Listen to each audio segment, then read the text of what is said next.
have a skill set that is unmatchable.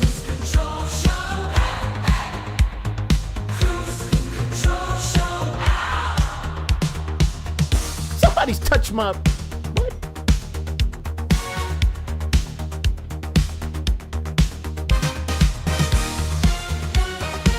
Everybody in the chat loves the Pep Star, and Pep Star loves everybody in the chat.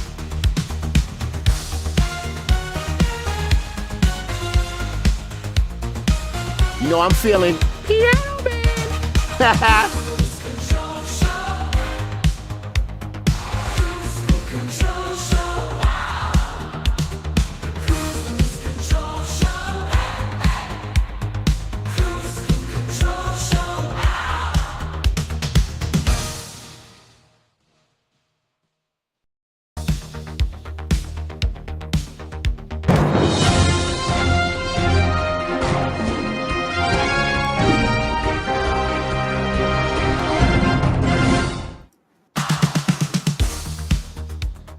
Hey everybody, welcome back to Kruse Control. It is Wednesday. Oh, it is Hump Day, everybody, September 18th, 2024. Welcome to Kruse Control, the home of entertainment news. I am your host, as always, Brian Kruse. Welcome back, everybody. Happy Hump Day. I hope you humped it up with the best of them, because you know, Peppy out there, he's humping everybody out in the streets. He says hi, he says bye, and he says see ya, just like I do. So welcome back to Kruse Control, the home of entertainment news. It's gonna be a great night tonight, right? I'm so excited. It's gonna be fantastic. Of course, I got the Pep Star here with me, joining me live. I got a lot of great panel members here. We're gonna talk about a lot of things from Harvey Dent series coming, a new drama. We got a lot of talk about that P. Diddy case, everybody. Woo! A lot of stuff going down with Diddy. Is Diddy done? We'll have to find out very soon, and I can't wait to talk about. But joining me back on Kruse Control, of course, you know him, you love him, everybody. Welcome back, my sidekick of the day, the Pep Star. How you doing, Pep Star? Don't piss me off. Man, don't be like that. You know, you're my buddy. You're hanging out. You're like the spokesperson of Kruse Control. What can I get you? What's happening? Man, you know I get cranky if the snickety snacks ain't snickety. They're not snickety tonight. Is it too stale? Like you're very salty today. You know? I ain't salty. I'm the Pep Star. I've got high standards. Okay, man. All right. Well, give me your hot take on Move it something. on. Move on. Okay. All right. I'll move it on, Peppy. I'll move it on. But we got a lot going on, everybody. I'm so excited to have you here. It is Wednesday. What's up, Queen? Good to see you. If you haven't joined that membership yet, guys, check it out. We got a lot of good perks coming on. We'll talk about that more during the show because there's a lot of changes happening to Kruse Control. We keep adding stuff. Peppy, stop, man. Leave me alone. Okay, Peppy, let me get into it, okay? But there's a lot going on, everybody. Doesn't matter what day it is. It could be a Monday, a Wednesday, a Friday, a Saturday, a Sunday, any day of the week where Peppy's sniffing his butt. There's only one thing going down. That is a lot of breaking news. Come on.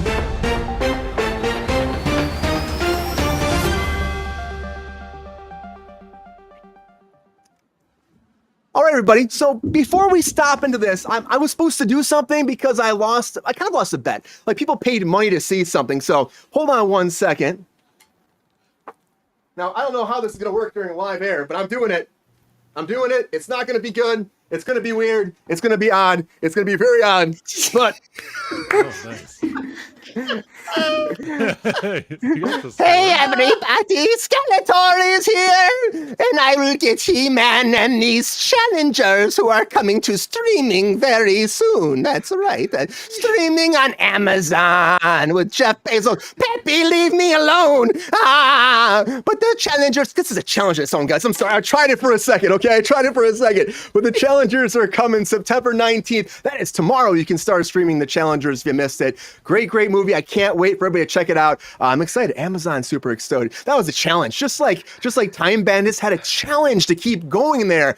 But they were canceled, everybody. So if you were excited about the challengers and you're excited about Time Bandits over on Apple TV Plus, well, they're not renewed for another season. They did one season, 10 episodes. It was great. Yeah, Lexi, I did the Skeletor. It happened for a second. But 10 episodes, Lisa Kudrow was on there. Big Terry Gilliam reboot, and people were excited about it. 78% on Rotten Tomatoes. So excited, they didn't watch it. Didn't watch it. It's a bummer. It's a big bummer. Yeah, big bummer. But you know what? I checked a little bit of it out. I wasn't that excited by it either. I couldn't get through one episode, but maybe I'll give it a chance. But then again, it's canceled, so maybe I won't. But somebody else that's being called a bandit right now is Miley Cyrus, because Miley Cyrus is being, allegedly, she did some copyright infringement. That's what they're saying right now. She has been charged, or she's not been charged. They filed a case against her for ripping off lyrics, or I should say a beat, from, of course, her song Flowers. Now, if you heard that Flowers song, pretty big song. But Cher's saying right now that she ripped off, what's the song? It was When I Was Your Man by Bruno Mars. And because of that, she's being sued over that. And I listened to both these songs back and forth. I mean, maybe if you speed up, When I Was Your Man, maybe it would sound like that, but I don't really believe it does. I'm not really sure about this case, but honestly, these have happened before. We'll have to wait where it goes down to. And Bruno Mars is not the person being listed as the actual plaintiff. So is this going to go anywhere? We'll have to find out. But they are blaming Sony. They're blaming a bunch of different people about this who did distribute this song Flowers. So I'm excited to see if this has any kind of legs. I hope it's gonna be okay for Miley, but Inside and Out, they will figure this case out. Thanks, Queen. I tried something. But also Inside Out 2 is coming to Disney Plus, the highest grossing animated film ever. I mean, last year and ever. $1.06 billion.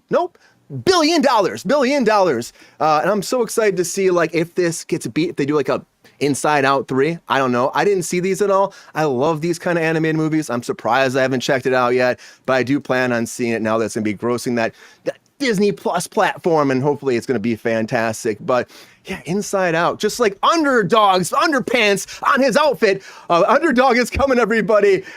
This is a funny one. I don't know if you saw the Underdog movie that came out with Jason Lee. It was a movie, that's all I can say. This is gonna be a kid's show, like the original in a lot of ways. And it's by Super Prod Animation. It's a Milan-based company, and the company is actually called Red Monk Studio. And they're gonna be bringing out a bunch of episodes. I'm talking about 52 11-minute episodes. That's a lot. That's a lot based off the 1959 cartoon. If you know what this is, it's pretty much Superman as a dog. That's it, Superman as a dog. And honestly, it's fun. It's great.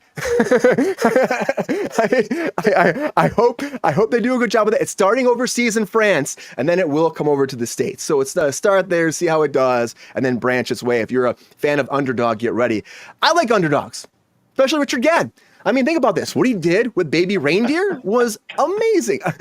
Right? Amazing. And honestly, when it comes down to this, you think about it. He had this out of nowhere, this story about his life, but it's not really his life story. He's being sued right now. He won 3 Emmys, and Netflix is like, hey, you get a first look deal by us, buddy. So because it did so well, and I mean, look at the numbers for it, though. The numbers for it are tremendous. You're talking about 88.4 million views in its first 91 days. Those are huge numbers for Netflix. Of course, they want to do a first look deal with him, give him an opportunity. Now, they kind of got beat by HBO. HBO already has Lions coming out, and that's a whole series that he's producing for them. That's not under this deal. Of course, this is afterwards, and now moving forward, everything he does has to go through Netflix. At least first look, and after that, we'll have to see. Queen watched Underdog. Underdog was great. It was really great. Netflix is also producing Twilight, the animated series. That's right. Because everybody needs more Twilight, more shiny, happy people out there glittering in the sun. Okay, so I wasn't a big fan of Twilight. It was okay. It was okay, guys. I mean, Pattinson, round of applause. Kristen, I call her K-Stew. Kristen Stewart, K-Stew, and Pattinson, or the Battinson himself, shining in the light and doing their cringes in the daylight. I know, you guys know what I'm talking about. But this is coming straight to series order over on Netflix. Stephanie Meyer's 2020 book. She had a book about this, and it's a different kind of take on the whole Twilight series. It's from Edward's eyes and his perception. So now we're going to actually go through him and see how the vampires feel everything, as opposed to K-Stew's character. Will it be good, this new retelling? We'll have to wait and find out on Netflix. But somebody else that's glistening, maybe that glisten is dissipating too, is J-Lo and Ben Affleck. Of course, they have gotten divorced, but everybody, they were seen together over the weekend on Saturday, kissing, holding hands. Well, what's going on there? People are wanting to know what's going on with their kids. Now, of course, what they're trying to say is they're doing what they call it a conscious uncoupling, where they're easily breaking the kids into this divorce, and it's still happening, it's still moving forward. But people were kind of freaking out today. Are Bennifer back again? I don't think so. I think they're definitely done. It's still moving forward. William Buck Rogers, Twilight is not a comedy. I don't think it'll be a comedy. But I think these two are done. She says she wants to focus on her career. She had Atlas come out, but she also has something else coming out. There's a big bidding war for it. That's called Office Romance. Office Romance with Brett Goldstein. These two together. Interesting. Roy Kent and her rocking together doing this? I'm not sure. We'll see. I love Roy Kent. He's been writing on this too, working on the scripts. And he's also done, you guys know, Shrinking. He did that. He helps write on Ted Lasso. great talent. These two coming together.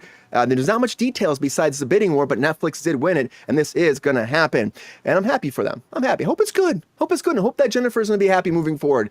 There's an Alex out there, I think. Alex, you know anything about, comment out there about Jennifer if you know anything about this. But I don't think they're back together, and I'm happy that something great's hopefully moving forward, because I think Brett Goldstein's awesome, so hopefully they can do something awesome. As opposed to what Jane's Addiction did, because Jane's Addiction, everybody, we talked about that. They had the big fight on stage. Well, now after this on-stage confrontation, we have an apology. Yep, round of applause. We have an apology. So Dave Navarro was attacked by Perry Farrell during their live concert, and it blew the whole thing out the water. 14 years away from each other, back on stage, and now it's done again. But he came forward and he apologized for the whole instance. And here's his quote, actually. He said, "This weekend has been incredibly difficult and having a hard time and space to reflect on it. It is only right that I apologize to my bandmates, especially Dave Navarro, fans, family, and friends, and for my actions during Friday's show. Unfortunately, my breaking point resulted in inexcusable behavior. I take full accountability for how I chose to handle this whole situation." So yeah, at least he apologizes, but doesn't help the matter that this band is done. So it's not going to happen. A big topic conversation, just like AI has been, of course. We've talked about AI so many times. But now the Newsom himself, California Governor Gavin Newsom, has signed 2 new bills for AI. 2 new bills designed for greater protections to performers and others over the use of their digital likenesses. Now, he signed one not too long ago. He's adding more extra guidelines for this to help out all the actors in California. So he said, we're taking time to make sure that no one turns over their name, image, and likeness to people without representation or union advocacy. All right, so there's 2. The first one's called AB 1836 and expands the scope of the state's post-mortem right to publicity, including the use of digital replicas, meaning that the estate's permission has to be there in order to use it after they're passed. So that's a big one moving forward. And the second one, well, there are exceptions. Let me tell you. News, public affairs, sport broadcasts, satire, comments, criticism, and parodies, or historical projects. They can still use it without permission. But when it comes to actual original content, we're talking about film, TV, all that, protections. Other bill is AB 2602, and it helps bolster agreements for the use of digital likenesses in contracts for artists at the time. Now, Alex says, I actually worked with Jennifer Lopez for several years. I know firsthand how she really is is in all this drama. Yeah, I bet you do, man. I hope the best for her and for Ben Affleck when it comes down to that. It's a lot they're going through. It's hard to be a celebrity in the news like that, and your whole relationship's blowing up, everybody goes crazy about it. It really is hard. And I hope that, after all this situation goes down, they can just be happy again, become friends maybe, and when round 3 comes around, we'll be ready for it, buddy. We're ready for it.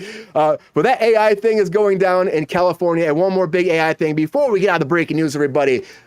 A guy in North Carolina, Michael Smith, 52 years old, in Cornelius, North Carolina, is accused of fraudulently obtaining over $10 million in royalty payments in a scheme where he used AI, he created songs with AI, they put them out there and used AI bots to make these things generate lots of revenue, $10 million worth of revenue, and now he's been arrested. And you can't be doing that. This whole AI thing is going nuts. Hundreds of thousands of songs he made with artificial intelligence. Hundreds of thousands using these bots to spread it around there to make the money. And he's being charged with wire fraud conspiracy, wire fraud, and money laundering conspiracy. And I bet they're going to handle the book because this is a big thing right now. Huge, Jonathan. But a lot of breaking news, everybody. A lot of breaking news. And I'm so happy you're here. It's going to be a great night. And I have a great panel here. I'm so excited to get into it. But before I do that, I think the Pep Star has something to say, everybody, just for a moment. Peppy, take it away. Yo, player, if you enjoyed this video, please like and subscribe and hit the bell to be notified when we are live. And if you are able to join our Patreon, please join. Because the Pep Star needs more snickety snacks. Because I'm hungry. Holla back. Love y'all. Get some news about the business here out there for us, because we're trying to spread this show and make it bigger and bigger and better. And I'm so excited that we're all here tonight. I'm excited about my panel because it's going to be fun. A lot of great conversations to talk about tonight, as always. And joining me back on Kruse Control, you love her, everybody. She's been hosting around the world. Here she is live on Kruse Control, Miss Angela Costel. Angela, how you doing? Welcome back to Kruse Control. Thank you, sir. Good to be back. We love to be here. How you been? Hello. I'm good. How are you? I'm doing really well. How was your weekend? It was good, actually. I had a nice weekend. It was lovely. Nice. I was out in the countryside. Those glasses from? I want a pair. You're looking good. Pepe, calm down. I don't Pepe, have calm glasses down. on, Pepe. Pepe can't see Oh, today, I guess. contact. Pepe, what's wrong with you, man? Tell us what's wrong with you. Yeah. He doesn't What's up, know. Pep? He doesn't know. But I'm happy to have you back. Thanks. I'm glad to be back. How was your weekend? It was good. It goes by too fast, you know? I know, It right? just does. I'm just working on build stuff, you know, beating up with people, and then also having a lot of meetings on stuff happening moving forward. So I'm excited, though. I'm always excited. Yeah. I'm always I know, excited, Angela. right? You know that. I'm always I know super stoked. you are. You're always excited, and there's always loads of juicy stuff to talk about on here. There's so much going on, and I'm happy to have you back, Angela. It's gonna be fun. It's gonna be Yeah, fun. it is. I'm excited. Let's have a blast. Yes. And also joining us back, Angela, along with us is the resident intellectual himself, everybody. Welcome back. Touch and goes, Mr. Mike Casey. Mike, how you doing, man? Welcome back. Woo! Hey, Brian, thanks for having me on again, especially tonight when you've got such an incredible panel that I'm happy to get a chance to talk to, some of them for the first time.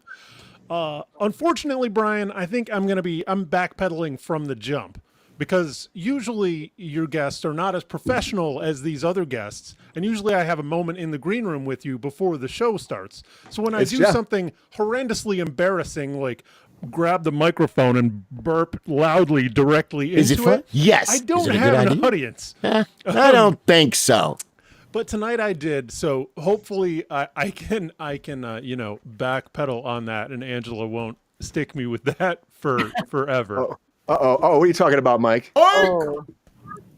Huh? What's up, Mike? What you talking Yeah. about, Mike?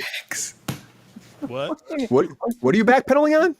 Oh, because I burped loudly into the microphone, and I didn't realize anybody was around. It's horrifically embarrassing. The mic was hot. That happens The to mic Pepe. was hot. Happens to The Pepe. mic all the was time. hot, yeah. Oh, the hot mic, Mike. That's the hottest of Yeah, mics. I should be able to Pull the mic remember. We've had a lot of issues with hot mics, you guys. You know what I'm talking Yeah. about? Wink, wink. And Mike is not Mike's not a hard on the eyes Mike, that's for sure. Mike, also, we're not alone. We got one more person. Let's keep going around the table. I'm so happy to have him back. Everybody, he's been helpless on Mondays, but I think it's a Wednesday. Everybody, welcome back to Kruse Control, Mr. Jonathan McFadden. How you doing, Jonathan? Hey, I'm doing great. I've got some friends in the audience tonight. Alex, who commented on the JLo thing. We've got Kevin, another friend of mine, who's paying attention here. But I gotta back you up 1 second, Brian. Okay, because I can't read my writing. You went so fast in your breaking news, which I applaud you for. That certain things I'm like, what the hell was I writing? What was the last one? What'd you talk about in the very last one? The very last one, we were talking about this new lawsuit that's going down over in North Carolina. So in North Carolina, there's a guy who was using AI to create all these songs, thousands of songs. And then he was using bots to go click the button on all these songs. So they're playing and playing and playing. And then he makes $10 million bucks. That was the last one? I had that as the second to last one. You speak and think faster than I can write. I don't even use cursive. So bravo, sir. I don't know how hot takes are going to go for me tonight, but that'd be great. They ain't going to be hot. That'd be great. Hey, Jonathan, give me something to talk about. Come on. Oh my God, did Pepe say my name? Yeah, he did, man. I don't know, he won something. That's the end of my show, folks. Like, how am I going to top that? That's the end. It's been great. Fame, Bye, everybody. Take care. You're barking up the wrong tree, brother. Hey, man. Now, when he says brother, no, I'm just kidding. Oh, shit. No. We're gonna have a great show today. And those of you watching right now, look, if you care about the show, look, even if you don't, I want you to know Brian puts all this together on his own time. He does it himself. I feel like I need to say, hey, if you like it, shoot him I don't even know what you call these things, Brian, a super chat, a donation. Look, if there's a way for you to contribute even 50 cents, do it. Because, well, I think even 50 cents is better than 0 cents, Pepe. But I think it's important to support people in not just this show, but any show. Support the people who do things that you enjoy, and they do it on their own accord and on their own dime. And even Yeah. if all you throw at them is a dime, it's important to do that. Bryden shouldn't have to say that himself. He did not ask me to do this. I'm taking my time to say I think it's important to do it. And I'll also say, Brian, even the 3 seconds that you wore those weirdo glasses and the hood and whatever, you know That what? was a lot. I'll accept it. Well worth $19.99. But next time, It was a I'm gonna lot. expect a little bit more. A lot of breaking news. I tried.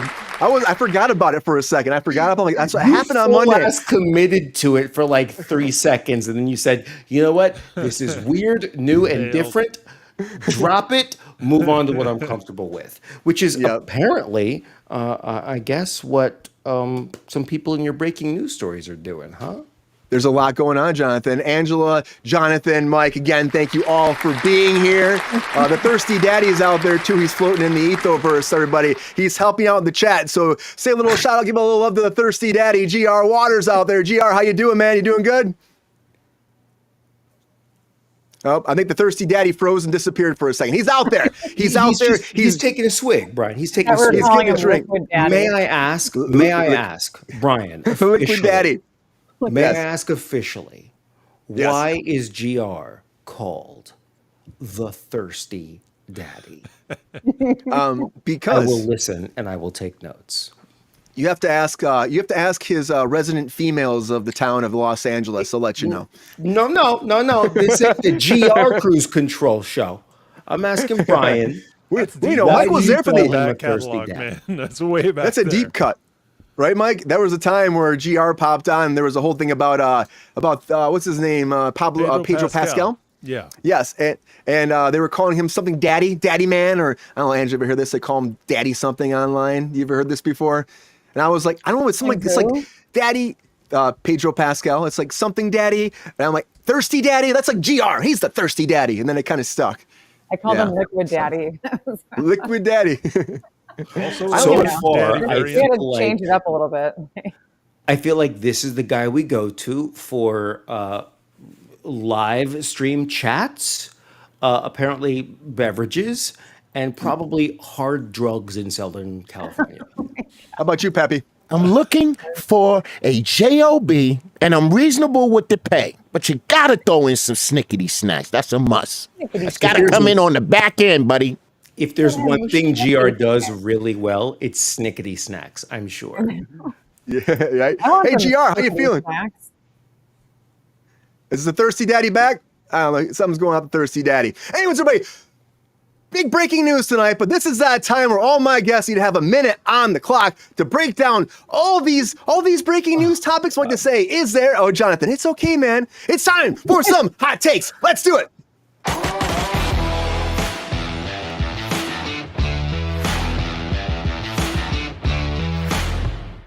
All right, now it's time for those hot takes. This is that time to put 1 minute on the clock, and all my guests get 1 minute to break down all their hot takes on all the latest breaking news. I think I did 12 topics tonight, guys. It makes it harder, makes it much harder, but then the game is up to you to see who wins. Because it's not up to me, it's not up to Peppy, it's not up to Thirsty Daddy, a Liquid Dad, or anybody else. It's up to you, the audience. You will vote and decide who wins hot takes. And who will be the hot take master of this evening? Hump Day edition. Hump Day edition. We're going to find out. I don't know. When is it not hump day? Well, any other day that's not Wednesday. Just so you know, Monday, Tuesday, Thursday, Friday, Saturday, Sunday. So if that helps. You know what's funny, Angela? Brian told me you're gonna love Angela, and you know what? We're not even a couple minutes in, and I'm going, "Yep, love Angela." Check. I'm just sarcastic. Check. I like Got you it. too, Jonathan. Cheers. Every Cheers to day your is hump friends. day in the Jonathan household. Every day. Yes, round of applause for Hump Day. Cheers to the humping. Racer X is here, man. Good to see you, Racer X. It's been too long. I'd love like Peppy to do hot takes, but he's gonna ask right away. Peppy will not do hot takes. I'm just putting it out there because it's your first time on Kruse Control. He's a little bit weird about it. He really is. I'm like, I ask him. We can ask him, Peppy. Let's talk about this. Let's talk about it. We do hot Let's takes. talk about this. We doing? Yeah, let's talk about it, man. Why won't you do hot takes? I mean, because you got to really get into it and tell me what's happening. If you don't do that, people won't understand at all. They won't understand. They just won't. They won't. He's spot on. So are you gonna do hot takes? Huh? Come on, man. Crazy. Come on, man. You got to do hot takes. I get so sick of you doing this to me, man. I get so sick of you doing this to me. Outstanding, baby. Yeah. All right, buddy. You're a good boy. You're a good boy. Hey, boy, what you doing? Okay. All right. All right. Take off that raincoat sometime, Pepe. I like that smile. Welcome to the We need show. a change of wardrobe here, people. All right. Well, let's find out who's gonna go first. I'm gonna let Angela pick today. Angela, who do you think should go first in the hot takes? I ain't doing it. I ain't going Oh, first. thanks, Brent. What? I'm not going first. I have to look at my writing and figure out what the hell I wrote when Brian. Honestly, I don't even know was- what I wrote. I'm just, You're killing me, Larry. I just run down it fast. You're Yeah, killing me, that's- Larry. Wait a minute. There's so many references today. Hold Clearly, on. it's Mike. I mean, I'm sorry, Mike. Mike's going first. By default, I guess. How are we it's just just skipping fun through all video. these references, though? Killing me, Larry, from I the don't mattress know. commercials. The chat already knows the references, though, Jonathan. Yeah, everyone knows. Too much. It's too much. I have to just quickly shout out to Queen and Racer X. I don't know if we've ever met before. Maybe friend of the if show. we work in their team. Speed Yeah, Racer. let's just bring it back to the lovely commenters. Queen, thank you. She said I looked beautiful today. That was really nice. You're very Oh, sweet. Queen. Thanks. To Queen. We love Queen. I don't know. Yeah, Queen's great. To our Queen. Queen's number one To fan. the Queen. Official. That's The Queen, official, yes. Queen. Queen, Yes. you're number To one fan. other We love people you. I do not know if I've met you before, but maybe you saw me on A lot of TV. people out there. Maybe I don't know. You never know. I just can't believe Pepe did a sit and sleep quote. That's the most amazing thing. Peppy is just. What are you trying to do, Peppy? Huh? What are you Trying trying to to do? impress the girls on the block. Okay, I have to say this before we even go into the hot takes. I love all of our random backgrounds. Like we got the studio with Brian. We have the green room with Jonathan. Mike's in some kind of a room. This is my mom's house. I'm sorry, Brian. I'm sorry, Brian. I just get, I was watching some shit last night. yeah. Really got under my skin. Because these are all lies. I love how you're saying Mike's Zoom background is his mother's house. That wasn't on my list. All right, we gotta get into these hot takes, everybody. We gotta get into these hot takes. I meant All right, that Mike. with the joke coming up, Mike. I'm sorry that I didn't mean that in a rude way. Go ahead. It's okay. Mike's feeling frisky tonight. He's been waiting for these hot Buttery, takes all I'm day feeling today. Buttery, I'm Buttery, frosty. Buttery, Angela biscuity, bantery, Angela and over the is top, beautiful. Yeah. and also a little bit of frothy, aren't you, Mike? So, Mike, here we go, man. You ready for these hot takes? Yeah, let's do it, guys. All right, Mike, get ready, get smooth, get buttery, and get all lubed up. Hot takes in 3, 2, 1. Hot takes. Hey, Brian, I've got a screenplay based on a true story about a hopeless Mario Kart addict called Baby Moose. Are you going to sue me if it wins an Emmy? Get it. Do you think Underdog will still get his powers from drugs in the new cartoon? The Inside Out movies don't make sense to me. Everyone knows there's only 2 emotions, horny and hungry. The Challengers couldn't interest me less. I'd like to think that Zendaya is better than this, but maybe she's not. I didn't have time to watch Time Bandits, and now it's not coming back. It's my fault. I'm sorry. Bruno, congratulations on the Miley royalties. Just sitting on that one for a year, I guess. This all-out assault on the minds of America's children is going to be great. Wait, did I say all-out assault on the minds of America's children? I meant the Twilight cartoon. I hear Ben Affleck is fighting for custody of J-Lo's ass. But she's going to need that ass for office romance if she wants to get Dwight Schrute's attention. It's the birthing news. That's what this show's about, right? Yep. Did you get them all, Mike? I'm giving it to you. I'm giving it to you, Mike. Here we go. Great hot takes, Mike. I got one more I want to slide in there after the. You slide it in, man. Dave Navarro was on his way to interview to become a magician when his car broke down in front of Guitar Center. And that's Okay. that's how he became a Is Dave musician. Navarro a person that's a part of that story? Jane's Addiction, yeah. Jane's yeah, Addiction. Jane's Great. Addiction. Okay. Now it makes more Yeah. sense. Yeah. Yeah. Yeah. And he Well, looks, great hot takes, Mike. And he looks, you can ask your chat, He looks like a magician. He looks like a magician. Thanks, Brian. Thanks for giving me like a that. magician. Thanks for giving me the the lights and the balloons and all that stuff. Wait even a though I didn't minute. deserve it. Wait a I don't minute. like- What I does a don't like the horn. magician look like? Dave Navarro. Look him up. Look him up, right? All right, gonna do it now. Right now. Angela, are you Yeah. gonna send it over to Jonathan for the hot takes? Or are you gonna do I'm hot looking takes? up Dave Navarro. I don't have time to read the I'm writing sorry, I man. can't read. It's up to Angela right now. It's not my powers. Well, Angela, if you choose me, I'm going to spend 60 seconds looking up Dave Navarro. So there's a guaranteed win for somebody else. 'Cause I'm doing it. I guess I will do it. Oh. Womp womp womp womp. He does look like a magician. Thank you. He looks like a close-up magician at a Exactly. restaurant on family night. Angela, you can also throw it to the Thirsty Daddy if you want, because he's here. If you want him to do hot takes, Thirsty Daddy can Oh. pop in. Thirsty Daddy, are you there? Is he going to come on? Oh, Oh, there there you he are. is. You're somewhere.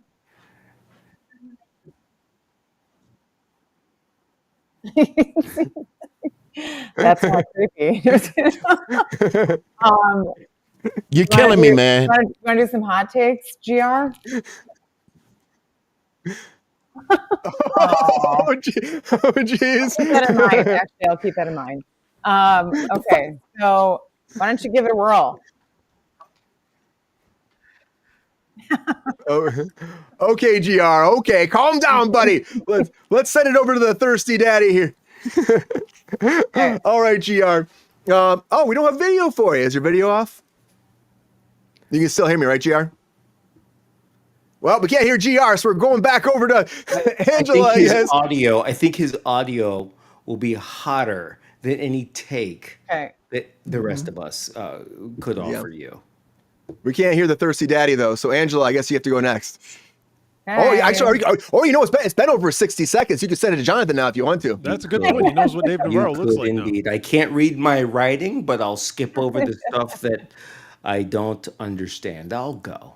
I mean, I think you can. You don't have to go in any specific order. We can just. Oh, I kinda do. I mean, I'm gonna what? You go in I order. do. Yeah, because I started with one and then I lost count and I got to like a squiggly thing that I think is 9 because it comes after the 8.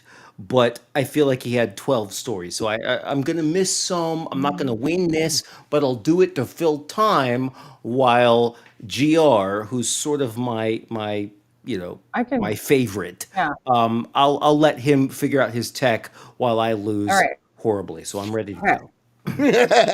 Ain't nothing wrong with snipping a little booty. Okay, Pepe. All right, Jonathan. Don't put words in my mouth, Pepe. All right, Jonathan. All right, here we go, man. Get ready, get sassy, get sexy, get sophisticated. Spin around 3 times, land smack down in that chair, and get those hot takes on that screen, man. Let's do this. That's so much. That's so much Here that we you go. gave me. Tell me when. Here we go. Here we go. Hot takes in 3, 2, 1. Hot takes. I think this first word says something about bandits, and all I wrote down here was that stole time away from your Skeletor impression thing that whatever I spent $20 on. I'm going to need a little bit more Skeletor just in the course of the night. 2, it says, was it Miley? I said, hey, instead of suing her, she's a billionaire. This other guy is not that. So why don't you join forces rather than trying to sue somebody? Number 3, Inside Out 2 made billions of dollars. In the Old West, there was a phrase, and it went like this: bullshit. Number 4, Underdog, the movie. I'll take it all day. That was great. Emmys, you're not an underdog. If you want an Emmy, you're not a typical kind of person. Count down 3, 2, 1. I'm gonna finish this, Brian. So you'll have to turn me off to kick me out. But Twilight the cartoon. Well, I think that's just fine. It did great in theaters. Why wouldn't it do great in animated TV? It's the same audience that's going to like it. J-Lo and Ben Affleck getting back together. I said I'm still going. Ben Affleck and J-Lo getting back together, not getting back together. How is that news? Who cares? Fine. How is that news? Who cares about that? Nobody cares. That's their private business. That's not newsworthy. That is, great. Congratulations, or I'm sorry to hear it. Either one works fine. I don't know what number 7 is. I can't read any of that. It was the apology for Jane. I'm still going. The apology for Jane's addiction or whatever. Like the guy apologized or whatever on stage. Was that Jane's addiction? Yeah, that was Jane's very addiction. fair. Yeah. Here's the thing. When they're really your fan, when they're really your bros, an apology is nice. It's nice, but it doesn't mean anything. What really counts We're is gonna eat some, right? whether I'm you're hungry. angry, whether you're drunk, whether you're whatever, you don't attack somebody physically like that. Yeah. Sure, Yeah, say you I'm definitely sorry don't. all day. That's your publicist, your agent, and your lawyer telling you the right thing to do because you didn't know what the right thing to do was in the first place. There are thousands of people that paid for a ticket during that show and during the next shows. Don't apologize now. It's a little too late. The people that you really care about, the people that really care about you, they don't have to apologize because they're not going to do anything they need to apologize for. And if they do, they're going to come to you long before the news stories and the reporters come to them. AI, that's a totally separate subject, but I'll tell There's you a how lot I of feel AI about stuff. I'll tell you how I feel about AI. I think we've got it all wrong. All of us in this industry, we've got it wrong. We should be embracing it and banking from it. AI is going to make us all much richer than we are right now. And I don't know what this says. Can't be dog what? I don't know what that means. So take Good that for take, what good you take. will. Yeah, There yeah, it is. Yeah, it's I pretty- like that Right. one. Did you That's see my the favorite raccoons one. in the yard? I think one of them was wearing your necktie. Did I not win? Oh man. All right, there it is. That's all I got. Ooh. Hopefully that was Well, enough time to follow my sword for GR to get ready. Well, that's.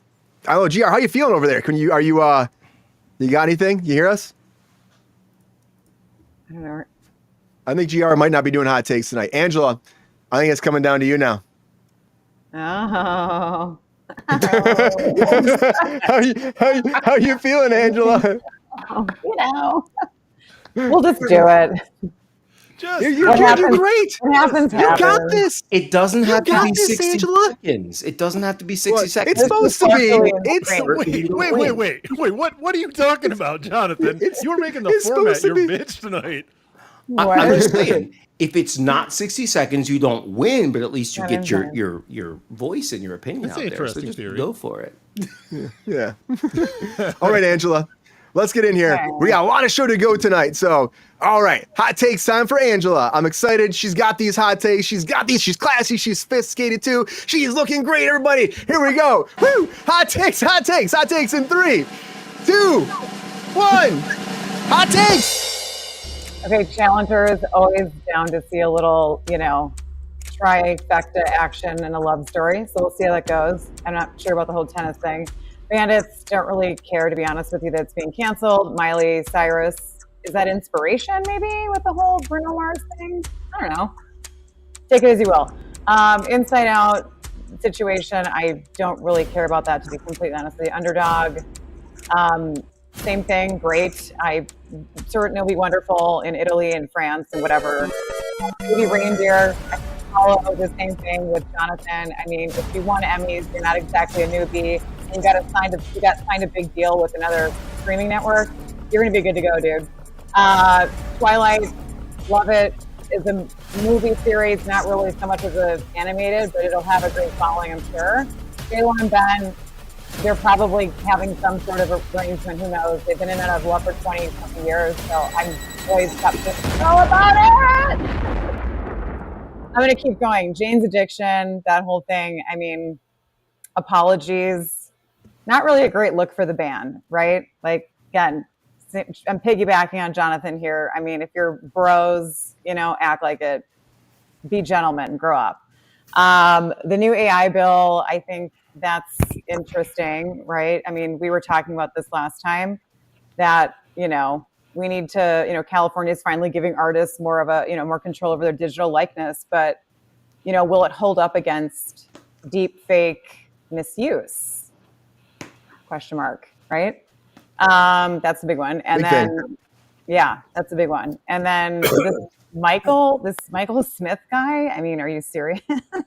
Like $10 million with fake streams.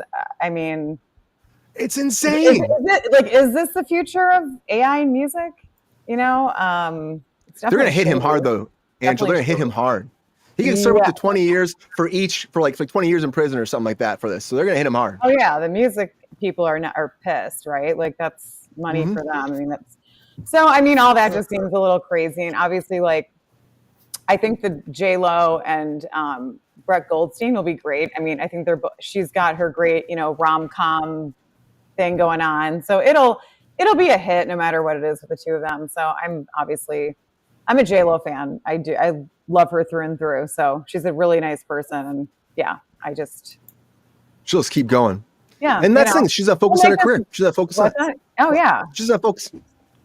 She can dance, she can sing, she can act. I mean, she's like the whole ultimate package, She's kind of like me. I want to say we're really similar. She also delivers melon to Mike on weekends, so that's pretty great. I mean, I don't have millions of dollars that she does, but like we're like very similar women. I would say like our personalities. She's a businesswoman, she likes to work out, she dances, she likes attractive guys. Hey. I mean, I haven't had multiple divorces. That right there makes so much sense. But I mean, I don't know. She's my girl. I gotta rep for J-Lo, so I'm gonna have her back. Ben, I'm like, I don't know. Something's going on with that dude. He needs to figure it out. I just can't imagine what they do with that AI stuff. But Yeah, GR, we're kind of going over. Crazy. Yeah. GR, we're kind of going over here. I don't know if you hear us or not. I don't know if we have time for the thirsty daddy to do hot takes. GR, are you there? GR, wake up. Yeah. No, he's not there. All right, buddy. I can hear him. I gotta put I can't hear him. You can hear him? I can hear him. I don't know if the chat can hear him. Disappeared. I don't know if the chat can hear him too. I don't know. Can you guys hear me? Sorry. Yeah, we hear you fine. Okay. Yeah. Well, anyways, we're going way over here, so sorry, GR. We got to do another test later today or tomorrow, but I'm putting it out to you right now. Who do you think wins hot takes right now? Vote. Send it out to the poll. Let us know, and we'll go from there. I can't wait to see who is the hot take master for this evening. It's going to be great. But Brian, how do we vote? How do we vote? Like, I want to vote. How do I vote? If you go on YouTube, if you're on Twitch, if you're on Instagram, if you're on Rumble right now, any of the platforms, Facebook Live, you can go in there and go in the chat and vote, and it'll add to the poll. Just add a +1 from me for Angela. Fair? Oh. Oh. No, you did a great job. Right back at you. And Mike, everybody. I'm going to give you guys all massive points. Yeah, but that affects nobody. Like, if you Program each of us 1 point, to go in and okay, listen to I'll us. give you each 2 points. Yeah, okay? listen and vote. Oh, wait, that doesn't help either. Well, Hot that gives take you is guys... Skeletor. Racer X is like Brian should do a hot take as Skeletor. I want to know Brian and Angela, because I know Mike knows. Brian and Angela, Racer X. Can you tell me what cartoon? Speed Racer. Thank you. Yeah, Speed Racer. He's awesome. How I did love you know Racer I X. knew? Yeah, Mike knew him. So Mike, I know. let's go to Mike for a second. We got a lot going on every week. Thank you so much. Yeah, Racer X is here all the time. We love Racer X. He's a friend of the show. He's been here since very early on stages. So appreciate you, Racer X. Thank you for being here. Mike, I know you didn't get to see this Time Bandits. You had much to say about there during the whole show. You were super stoked about Time Bandits. We were talking about it multiple times, and you're like, this is going to go a long time. Why do you think it failed? I think there's too much to watch. I think there's going to be more situations where like there's a longer gap between seasons of TV, which is strange because, you know, the crews are going to all disband. But there's so much like must view TV. Like it's hard for me to catch up with stuff like in a reasonable time frame. You know, there's no water cooler situation. There's no terrestrial TV. So I'm just fitting it into my schedule when I can. So Time Bandits didn't make it for me, and I figure that that's probably the way it worked out for everybody else too.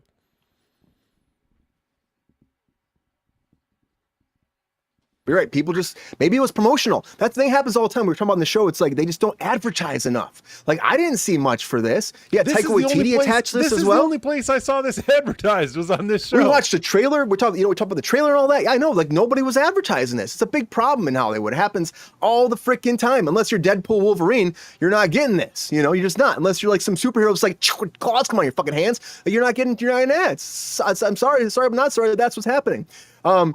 Jonathan, are you an Underdog fan at all? Are you ready for some Underdog? I remember the cartoons that were reruns from the late 90s, early 2000s on Cartoon Network, right? Yeah. Back in the days of Johnny Bravo and Cow and Chicken and that sort of thing. Those cartoons that would come on, or even Nickelodeon, but those cartoons that would come on that no one would really watch. So like Underdog's coming on. Oh, cool. Let me now go do my homework. I don't know the show, but I know that it came on and that meant go do something else, because back then to a 11, 12-year-old, it sucked.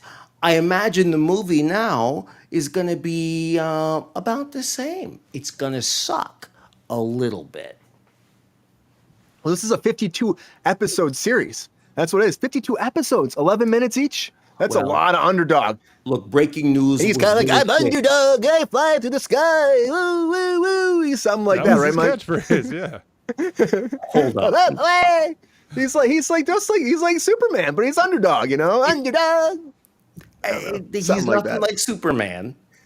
But he's Superman. I would love to might hear be one or Kruse. two stories in breaking news done next time in Underdog voice. Maybe you're pushing the barriers here. $5 or $6 in donations tonight. If you want to donate to help out Brian and help out Kruse Control, it can be $1, it can be $0.25, it can be $50, whatever you like. But I would say, what do you think, crew? Maybe if we do $5 tonight, if we do $5, then on Friday, Brian will do at least one full story, not give up after 5 seconds, one full story in Underdog voice. I think that's fair. And if nobody donates, then I'll just keep paying this show. Was it $5 I said? Yeah. Please talk amongst yourselves. I'll be right back. Maybe they should just let the sleeping dogs lie. Yeah, thanks, Pepe. Good one, Pepe.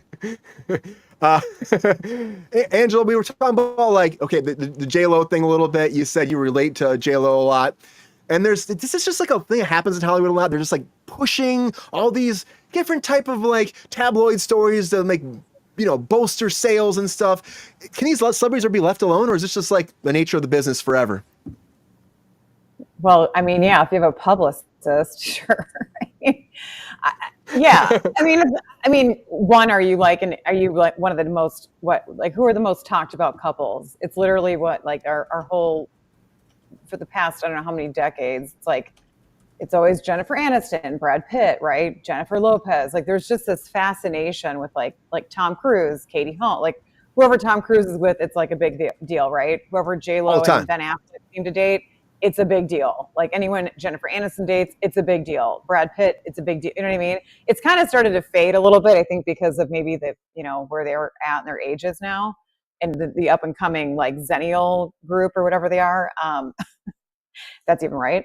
But yeah, I mean, as long as you're somebody interesting, J-Lo's in her 50s, mid 50s, right? And she's still like talked about like she's like 21 or something. You know what I mean? It's like she's still really relevant, which is kind of crazy. But yeah, as long as you have a publicist in Hollywood, I mean, people call in to like places, maybe entertainment organizations, if you will, to be like, so-and-so is here. This is what's going on. Can you maybe send some papos over or something? You know what I mean? It's like, it ends up being like that. Hiding in the bushes someplace, right? Behind the bushes, they pop out. Like Mario coming out of like a there's tube. A quick phone call to the bathroom, or someone like runs off and, makes a phone call. We're at Mr. Chow, or we're at, Catch, and, wherever, whatever they are. And, it's just kind of an example, but yeah, that's what, it happens all the time from that. Yeah. makes sense. But And yeah. I believe there's nothing you can really do about it. There's not really do about it. It's just part of the job, isn't it? So it's just going to keep happening, I think, regardless. You have to keep your client relevant, right? So like if it's related to that, which a lot of times it is, I mean, it's not like that's the only thing that they do, clearly. I mean, obviously publicists do a lot, but the point is, how do we keep our clients in the news and relevant? And when they're already that huge of a celebrity, I mean, it doesn't really take much. I mean, it's like, oh my God, J-Lo tripped on a pop can. Like it's like the, front page cover story, it doesn't have to be anything much. It's just like anything they do. I mean, these people it just sells. I mean, it sells publications. It creates, digital clicks. I mean, the reason why people cover it so much is because media outlets they're reaping the benefits from it. Right. So they have to make money somehow, right? Well, yeah. And if you're not reaping the benefit, they're not going to even bother putting it on any links or anything if nobody cared about it. So, yeah, someone cares. So somebody's making money off of it. And then in turn, it just keeps the cycle going. So we're gonna be hearing about them forever. I mean, of course, J-Lo and Bennifer and all these different people. There's gonna be always something in the news about this. But I wonder when we can mark our calendars, like when the day it'll stop. Like you won't even hear a word about like the Afflecks anymore. And it's not really like Casey Affleck. I don't think anyone cares too much about him. No and one he's cares. got. Yeah. Hey, come on, leave Casey Affleck alone. I mean, people don't care because there's a lot of crazy shit happen with him. We're not gonna dive into that because we do have a winner of hot takes, everybody. We do have a winner of hot takes, and it's exciting. It's Wednesday. It's Hump Day, and who's gonna be the winner? That's the question. Who's gonna be the winner? You don't know who won. I know who won. I don't. I have no idea. But I also wanted to know real quick before you announce this: was it $5 that we said gets an underdog voice for Friday's story? I think that's what you said, Jonathan. Yeah. Got it. Thanks for the update. Thank you. Find out who won these hot takes, everybody. We do have a winner, and the winner of hot takes is Jonathan wins, everybody. Congratulations, Jonathan. Oh, nice job, Jonathan. Oh man, did I just pay $5 for nothing? Thank you, everyone. Could I have used that win? You won, man. It was his colleague. Thank watching. you, ladies and gentlemen, all the ships at sea. But could I have used that win for the underdog voice for Friday's show? I think I just made. Is it called a super chat? Yeah. Brian, underdog voice, $4.99. So I need somebody to donate at least 1 penny to this show, and Brian will do at least one story on Friday with his underdog voice. Done. Did you comment in the comments, Jonathan? Yes, I did. That's the only way I know. It took me the whole ending of hot takes and commentary to figure out how to do that again. But I'm convinced that we need to support this show. That's why I'm here. I think that's why everybody's here.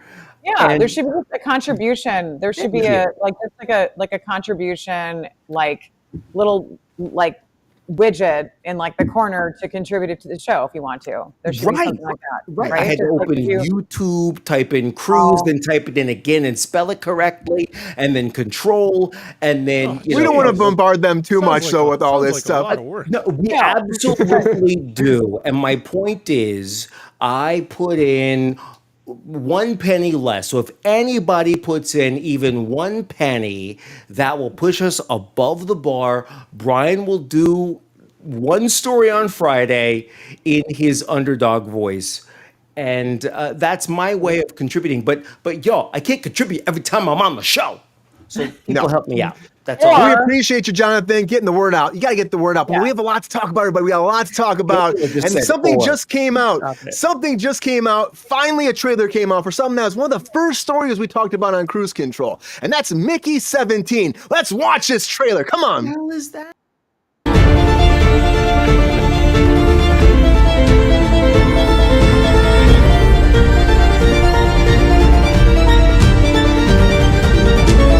So, Pattinson's coming back to be Mickey 17. This is a project, the trailer, the teaser came out. I'm not kidding you. It was very, very early on. It was like within the first couple weeks we were doing Kruse Control. And I was like, oh, the trailers, I heard some great things about it. And then nothing. 2 years later, we finally got a trailer drop. They've pushed the date multiple times over and over again because of just some behind the scenes drama. I guess it took longer, but this movie looks fantastic. The trailer's out right now. Robert Pattinson sci-fi pick, Boon Joon-ho, who did the Parasite movie. It's his follow-up movie from there, so it's been a long time since he's actually been creating stuff. Originally it was supposed to come out like March 29th, 2024. That was after a push, and now it's officially coming out January 31st, 2025. It's a long, long wait, but you know what?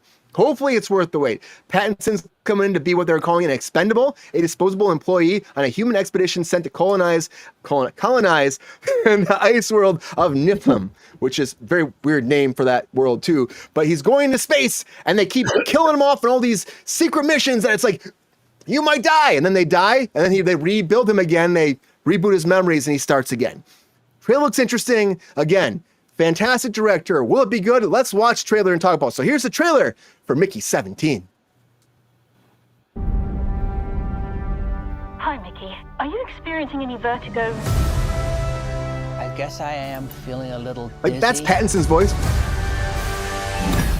Oh, wow. Did you see that? Nah, I wouldn't be surprised Oh, if you're thinking Jesus. at this point. Right? That's the last thing you want to happen when you're doing a spacewalk. Nothing was working out, and I wanted to get off of Earth. You're applying to be an expendable? I did not expect you the read through the Sinatra whole Brian. application. Right? That was Great a total choice. kick in the head, right? Once you die, we'll print a new version of your body. They made me I work my love this. ass off I'm on one so mission after ready. another. Every time you die, we learn something It looks new good. and humanity moves forward. Oh, and if it has social allegory too, oh my Fine. god.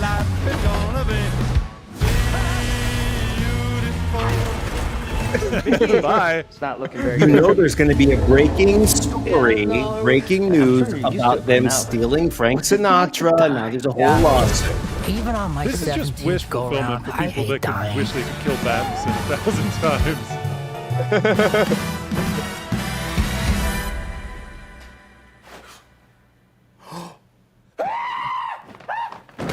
Why aren't you dead? Multiples. Oh, we know what's about to happen here. In the case of multiples, Right? we exterminate every individual. Let's blow up these secondhand baloney boys. Why don't you guys do rock, paper, scissors, and then we'll just shoot the loser. Little Tony Collette in there. That's nice. It's got a great cast.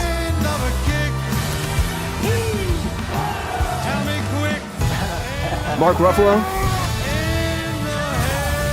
Guy in a pigeon suit.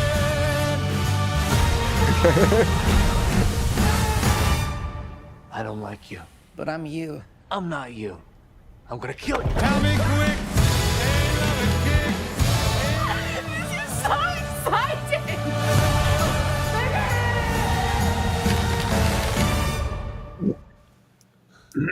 I have two things. Tell me when. I have two things. What are these space armadillos? I guess wherever this because the planet they go to is like a ice planet of some sort. They're trying to take over and make it habitable, and they're sending all these people out there. Yeah. Exactly the Midwest. It's shot and filmed in Michigan. It's Minnesota, maybe in the middle of winter, Minnesota. Middle of Narnia.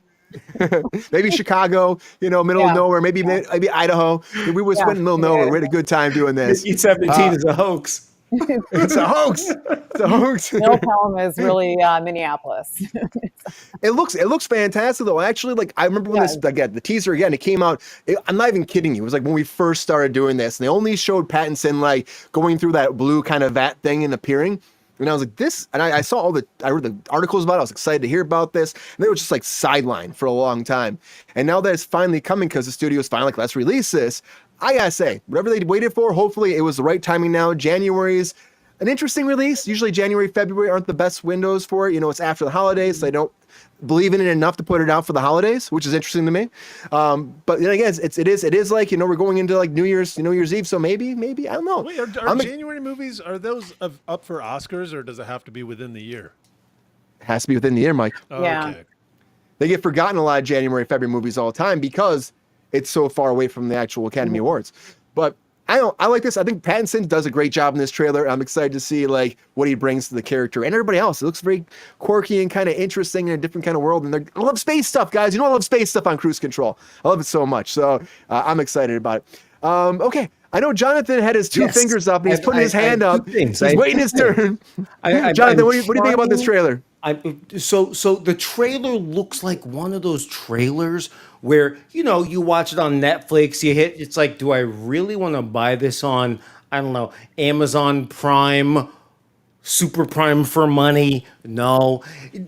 Was the trailer better than the movie? Did the trailer give us all of those purchase points that we're looking for? That's my first question.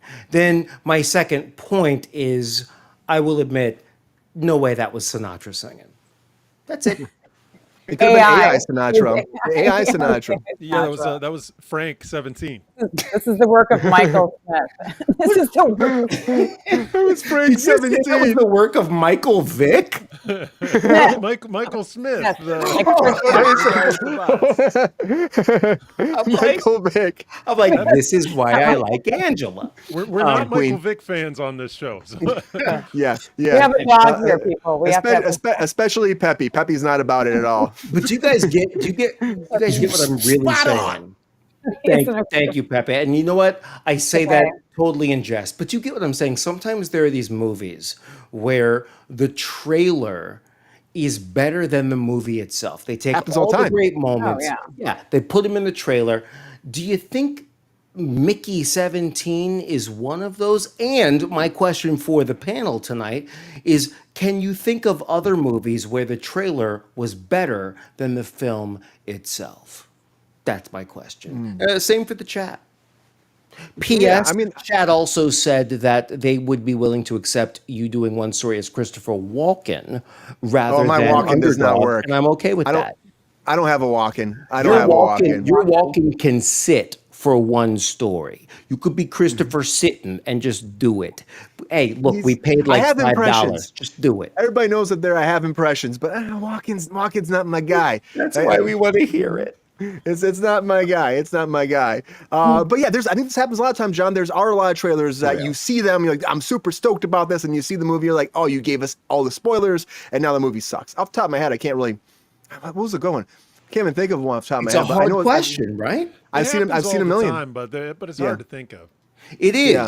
And you know why? Because they're forgettable. The trailers are forgettable. The films are forgettable. I think sometimes the actors, maybe not their performances, but the way they're depicted in those trailers are forgettable. And I wonder to myself, who's in charge of that?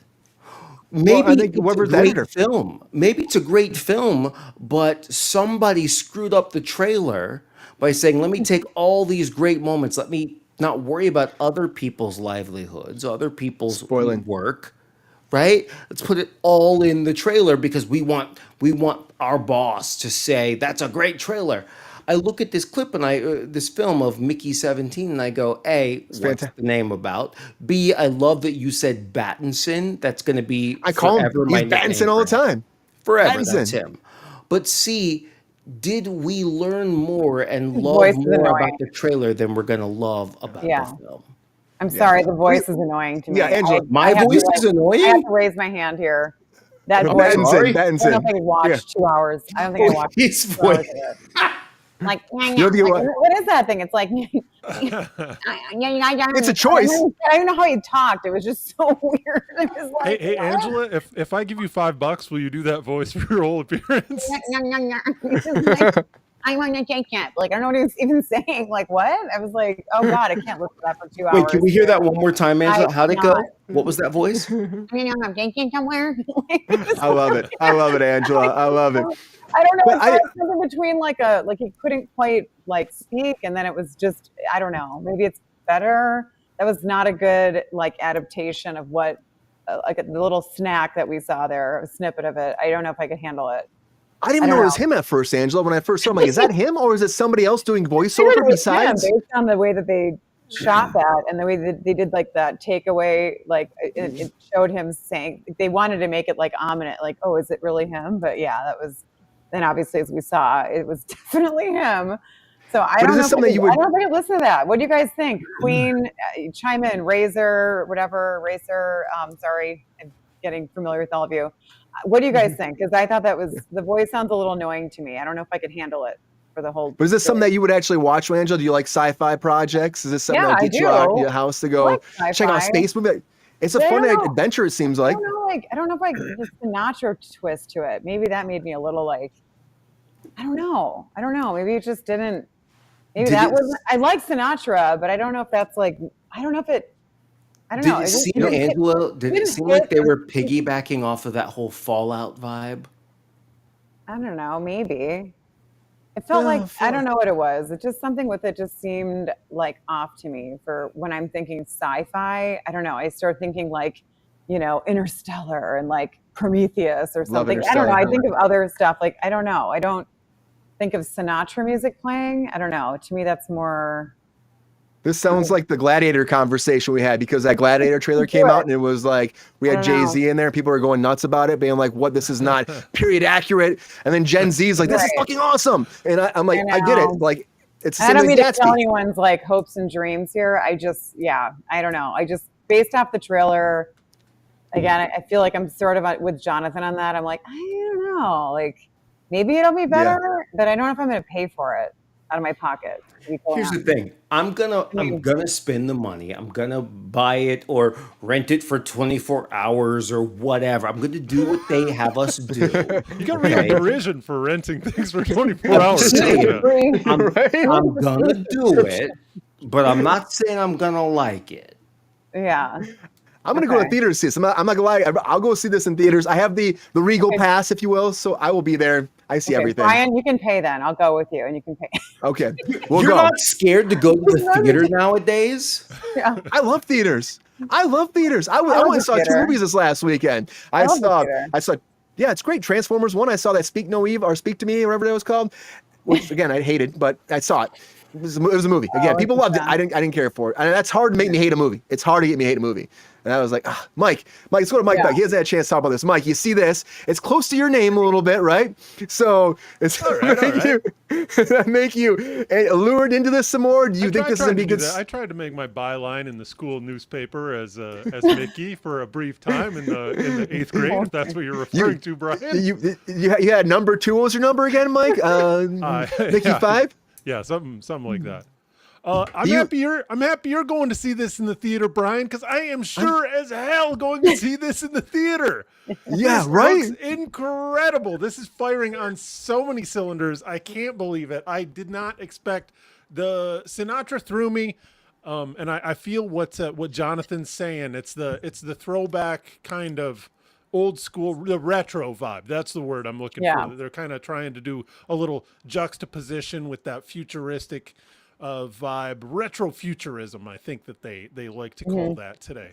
Dude, the Sinatra really surprised me, but like this is firing on so many levels for me. Like, I love sci-fi, and a lot of sci-fi you get like just like the Alien series, Dune, your color choices are like black, white, and brown. Like you got those totally dystopian color palettes. They look like they're trying to have some fun. It's some goofy shit going on. Clearly it's jokes and jokes.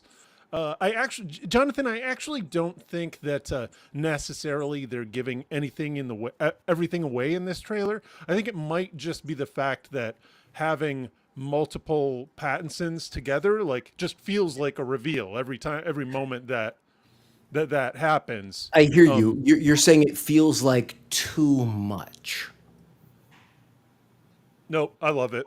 I love exactly this amount. Mike is marrying this. He's marrying this film. I'm marrying it. I'm going to see this in the theater. I'm He's so committed. excited. This is I like could he's talk about this engaged. forever. The one thing I That's cannot commit, the one thing I cannot commit to when it comes to going to the theater, Mike, and maybe it's just me, but wait, can Mike hear me? I don't know how this whole thing works. I can hear I'm you. on the screen. Mike can hear me. Okay. All right, great. If I go to the movie theater, it's not just the 15 to 20 bucks it costs for me to get in by myself. Obviously, I'm going with somebody, right? So now it's like 50 bucks, 30 bucks, whatever. Then there's popcorn, nachos, a hot dog. If they sell chicken wings, obviously I'm going for that. There's Sour Patch Kids, peanut M&Ms. So now I'm sitting there the watching. deluxe experience. You're a man of I can't refined help tastes, it. I can't help it. Then I sit there and I'm watching this movie and I've got $85 worth of garbage snack food that is delicious around me. And then I have to go to the bathroom, so I miss 2 to 3 minutes of that movie I paid $90, $125 to go see. When I can rent it for 24 hours from my home, lay in bed. You don't like the 24 hours. What? You don't like 24 hours. You said you're kind of hating on the 24 hours a little bit. Yeah, when it's old school, but if it's a new movie and my choices goes like Beetlejuice, it's in the theaters right now. The moment we can buy it on Amazon, I'm telling you right now, Jeff, Mr. Bezos, Jeffy B, charge me $80. I'll buy it on Amazon to watch it for 24 hours from my home where I can pause it and get up and go to the bathroom when I want. I don't need to buy these $45 popcorn buckets. I can eat whatever I want. The theater is wonderful, but I would much rather, and this is somebody where I work as an actor, I'd much rather watch that shit at home. I'll clap just as loud. I don't know. I feel you. Feel like the theater is a much more immersive experience. Sit closer to your TV; it'll be the same. I love the theater experience too. I love to be there with the big screen and just like being out and being in public. I don't know. I just like it. I've been doing it since I was a kid. I'm just too scared of these public shootings. You look at the news, and it's just like, do I want to be there if that would happen? I just can't do it. I can't do it. Yeah, well, it's a scary thing, and that's why theaters are suffering, and that's why people are trying to get them to come out to theaters again, because it's like it's a big thing that's hurting the business. A lot of these are made for the big screen, and people aren't going out like they used to. And then you can call the budget, how much money it costs. Going to the theater shouldn't be the only way the theater can make money. What if the theater could, like that actual ma and pa theater, could sell you a ticket or a code or something to download or access that movie on your home TV?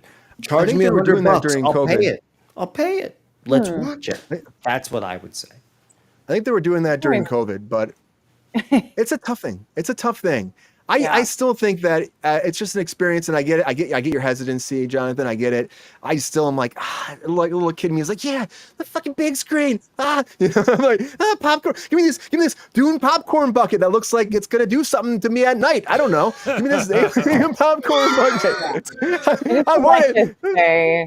The theater is wonderful. I love going to the theater. I do, but I usually end up bringing my own snacks. I just put in my bag because I want No, I buy my snacks and I bring them with so I'm not, engulfing. I mean, sure, popcorn. I'm going to contact the theater, please. The sign clearly says no outside food or drinks. Agree, William Rogers. Agree, man. I don't know what which is it? Are you supporting the theater or are you ripping them off?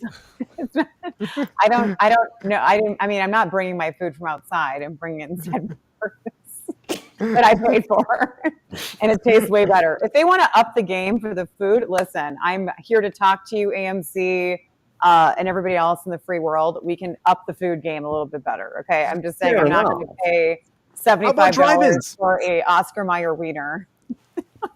Have you guys ever been to those tiny wieners restaurant movie theaters? Have you guys been to those restaurant movie theaters where you legit have a table? There are servers that bring you food. Mm-hmm. Great. I'm all about they that. Had one near me that was good for like 2 weeks. It was great, and then the quality went to shit. I know. They end up giving you like those little smash burgers that are like frozen and shit. Like, what is this? What is this? It's not gourmet. Call this gourmet? What's this fucking government cheese on here? What the fuck, man? Oh, we're too entitled. We're spoiled. Government cheese. First world, first world problems. That fucking cold fries. I want hot seasoned curlies, everybody. Fucking hot seasoned curlies. That's my Twitter handle, everybody. Hot seasoned curlies. Follow me. I want you to take 2 of the chicken nuggets and throw them away. I just want that 3-nugget deal. Velveeta cheese, please. Velveeta cheese.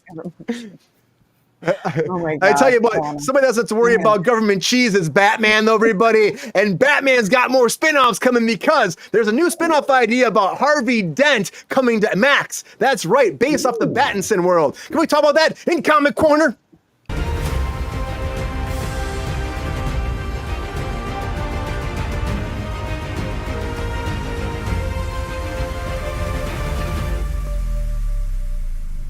Yeah, right?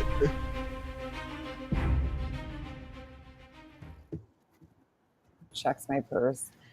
So if you've guys been watching for a while, we've been talking about all the Pattinson stuff, of course. We're just talking about Pattinson a second ago, but Pattinson had this one spin-off from the first one with the Penguin. That's coming out like right away. Next week it's coming out with Colin Farrell's character Penguin branching off over to Max. They're rebranding it HBO and all that. They were supposed to do Gotham PD series. They were supposed to do Arkham Asylum, and these have fallen through the cracks. But we announced one about 2 weeks ago, 3 weeks ago. They had one more. They weren't talking about what it was going to be, but the idea was we're still going to bring something to Max along with, in this whole universe. Well, now, we found out today that the showrunner who's doing the Penguin sat down for an interview talking about what's coming next. So producer and showrunner Dylan Clark was talking about this, asked about what's coming next, and then they was asked, hey, is it going to be about Harvey Dent? Because there's a rumor going around right now that the Batman 2 is going to cover a big part of the establishing of Harvey Dent and cover the actual holiday killer, which I think would be freaking. It's called The Long Halloween. I would think it'd be awesome to cover that area.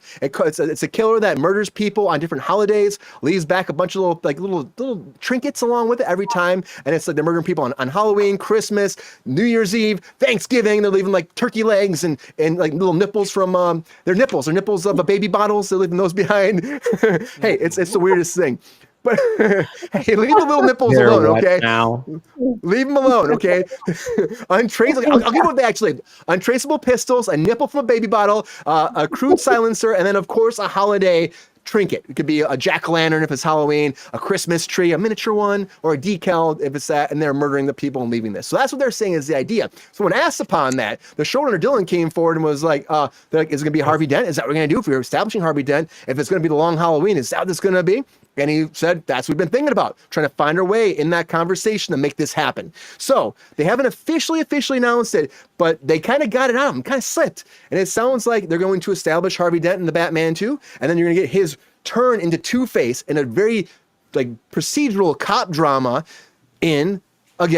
on Max, on HBO, about the telling of Harvey Dent and seeing him as being a DA, moving up and getting all the acid, all that shit, and becoming the corrupt villain that they were planning on from the get-go. I love this idea, everybody. I gotta say, I love this idea. I hope this is gonna come down in fruition because what they're doing with the Penguin right now is awesome.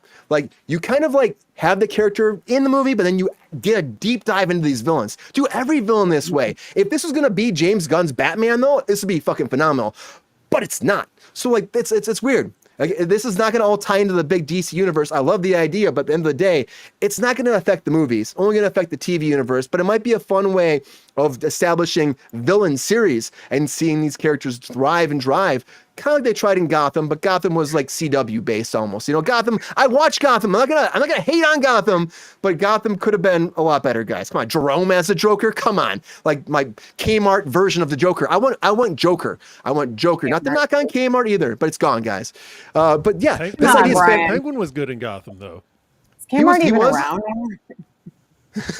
Is who even around? Is what? Is who around? Oh, you said Kmart. I was like, is that even around anymore? No, it's gone. It's gone. Walmart? Sorry, Kmart.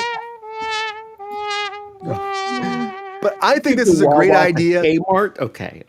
I did. I'm sorry, Kmart. Okay, I'll give Kmart a round of applause.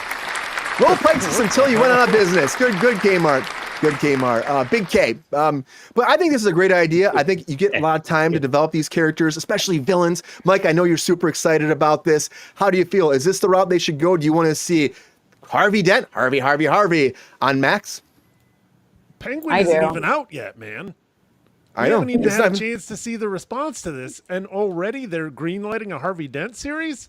They're writing it. Penguin. That means they think that Penguin has legs or has fins. I don't know how you would say that. It has a dorsal fin. It has Penguins whatever a do, penguin in fact, have locomotes legs. with. Yes.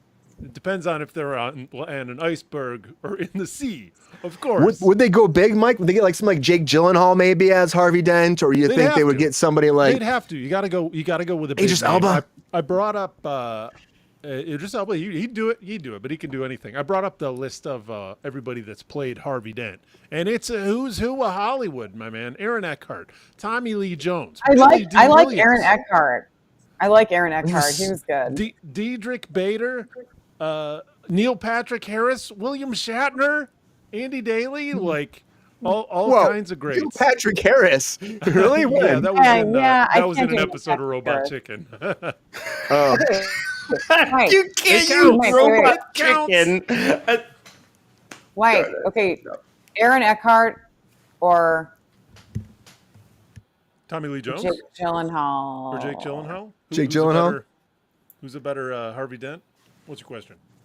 Harvey. Yeah. I mean, who would you want to see? Aaron Eckhart or We Jake saw Gyllenhaal? Aaron Eckhart, right? Yeah. I think Yeah. Jake Gyllenhaal. I would love to see Jake Gyllenhaal. Is honestly, that's good casting, I think, Brian. I think it'd be awesome. He's trying to blowing think. on Presumed Innocent. People are loving him on TV. He's doing TV stuff. Like, why not? I get what you're saying, Angela. Aaron Eckhart was a freaking great. He's a great Two-Face. But That's unfortunately, nice. it's like with this universe, they're kind of leaving that behind. It seems like. And I also like, I love the whole Christian Bale universe too. I thought it was great. Like I worked on The Dark Knight Rises too, so it's kind of like true to my heart a little bit, So I always hold true to that. Yeah. Hey, how about Let's Tom not Hanks? move on yet. What about Tom worked on Cruise? Hold on. Tom Cruise. Now Tom y'all Cruise are would be great. moving on. Hold on. Brian, you the said phone. you worked on Dark Knight Rises. Can you please tell us more about that? I worked for Jonathan, Joseph right. Gordon-Levitt. I was Joseph Gordon-Levitt's double and his stand-in on there. So I worked 3 months on that. There's a lot of cool moments. I think the favorite moment. I'll have said in the show before, but one of the best moments ever. Like Joe's in like a tunnel and there's like cops supposed to be busting out. And he's trying to free them. Hold on. And it's dark. Time out. Y'all, he called him Joe. That tells you where he is. Take a He's deep worked on breath, multiple Brian. movies. Tell us. Blood the I worked with story. Joe multiple times. He's a great guy. But I'm like working for him. It's like it's dark tunnel. And it's just me. And all of a sudden I look around the corner. Here comes Christian Bale walking around the corner, cape flying in the air. And he's like walking straight towards me in this dark tunnel. Nobody else around. And I'm like in my head, I'm going dun dun dun dun dun dun dun dun dun dun dun dun dun dun dun dun dun dun dun. And then like I must have had the biggest fucking grin on my face because he got me. He goes, pretty cool, huh, kid? And I'm like, fuck yeah, fuck yeah. But Harvey Dent, everybody. Your inner monologue was the hum version of the song. It wasn't, wow, this is so cool. Maybe I can take a picture. It's just it's the fan version. And isn't that the coolest thing when you're an actor and a talent and you get to work on a project that is something you've loved for a long time? Yeah, it's amazing. Right? You're never the guy that's like, oh, let's take a selfie. You're always the guy that's like, this is so surreal. Like, I feel like I'm in the show. And I'm in the theme song and all of that, right? Yeah, it was amazing. Great experience. Christopher Nolan, great director, awesome man. The whole team was fucking phenomenal. Wally Pfister was a great DP when they had him. He was awesome. Tell Holy us shit one balls, more but- story from that shoot. One more story. Where you I'll do it at had the end of the show. How about that? interaction with, as you call him, like, Joe, Big J, Did you call him, I just worked you call him Big J? I don't call him Big J. No, I don't call him Big J. He does it night. He does it night right before REM sleep. I love JGL would like that, everybody. I don't know. Maybe you would. Well, I think, I'm going to chime in here. Like, obviously the goal is to try and get some of these folks on here, right? Yeah. Yeah. That's the goal. That's the goal. Try to reach out to them, bring them on for everybody to actually hang out and get to meet them and ask questions and, and be part of the show and do hot takes. Did Joseph Gordon-Levitt treat you? I wonder if they do better than Was us. he respectful to you? He was super. He's a Brian? fucking nice guy. He's the nicest guy in the world. He was fucking so great to me. Yeah, and I just saw him like a year ago, 6 months ago. I was working on that Uber TV show I worked for him. He gave me a big hug. He was excited. Like, I haven't seen you in since. Like, and then it was like I think it was Dark Knight because we worked on Inception and Dark Knight Rises. So yeah. Okay. What Cool, Uber yeah. TV show? Yeah. I know. What Uber TV show? What was it called? It was on Max. I don't know. It was an Uber I TV show. wasn't I can't remember the on name of it. Yeah. I don't know. He's like, oh, But- you know So that Jonathan, show I was on. I about don't Harvey remember the Dent. name of it. Maybe. About Harvey Dent, Jonathan, do you think that that you have a casting for this? Is this a good idea for the Bat universe, the Battinson universe, to bring Harvey Dent to the big screen, or to the small screen, I should say? So here's the thing.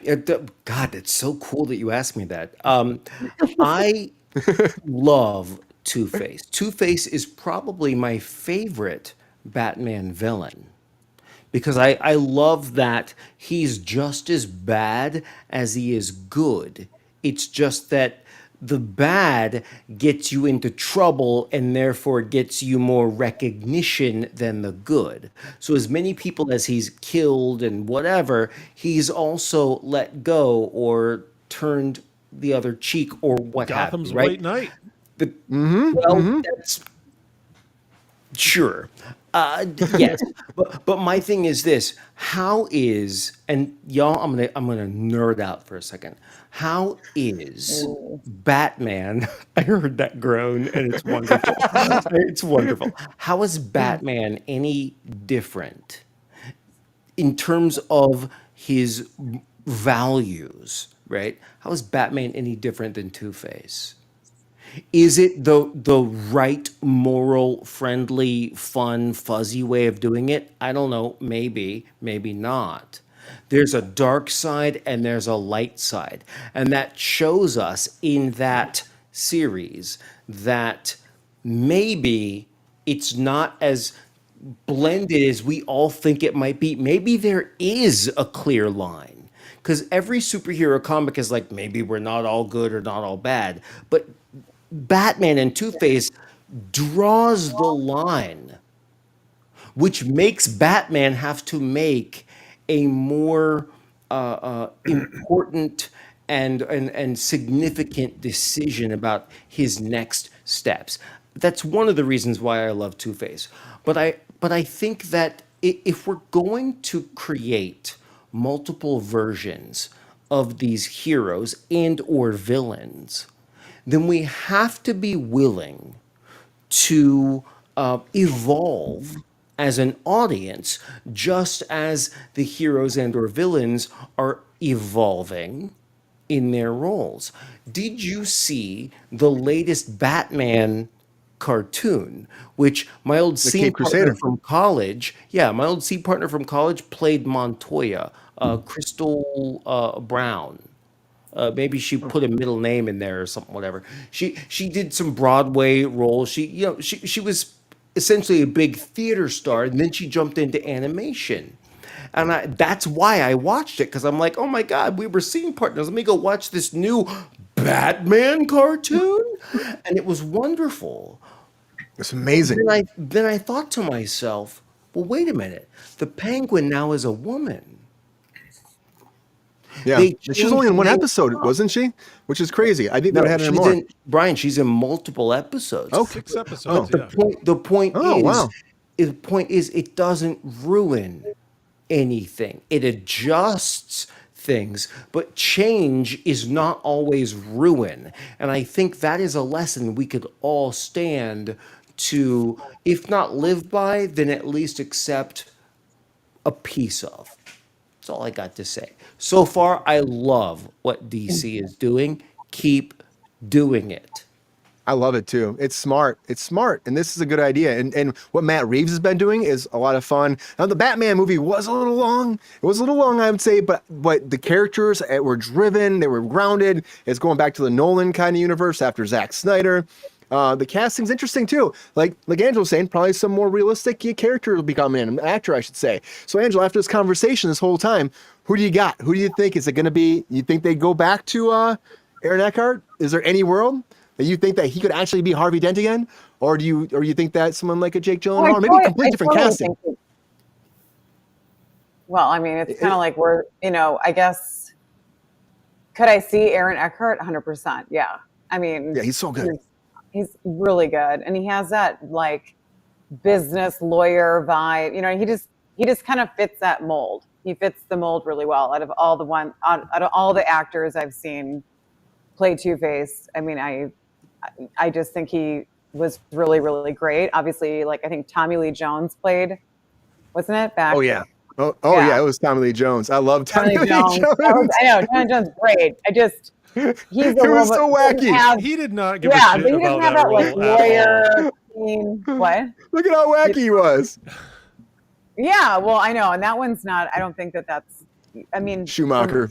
My perspective, yeah, Schumacher. I don't know. From my perspective, I just think like Aaron Eckhart would be great. I mean, Jake Gyllenhaal. Like, just it has to be someone who can portray that like demure, you know, guy, that like lawyer-esque, kind of has that lawyer-esque vibe, you know, like handsome yet could be like looks like a total freak with like, you know, their face half missing.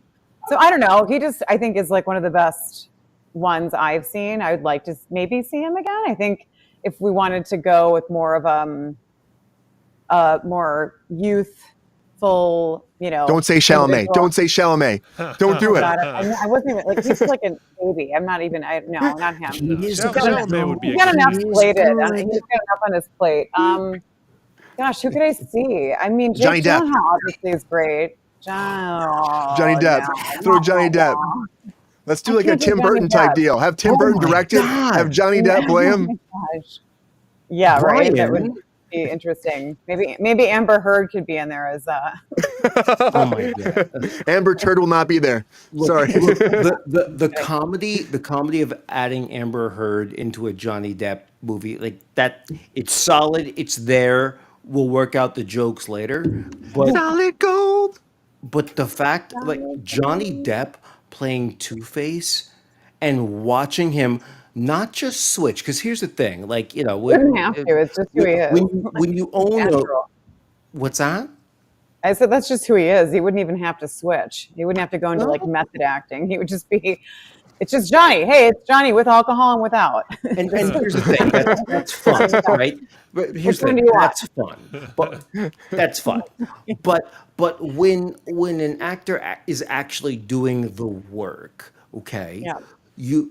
It's not about state A and state B that makes you a great actor. This is just my opinion. I could be and probably am wrong. I'm just setting myself for the framing. Okay.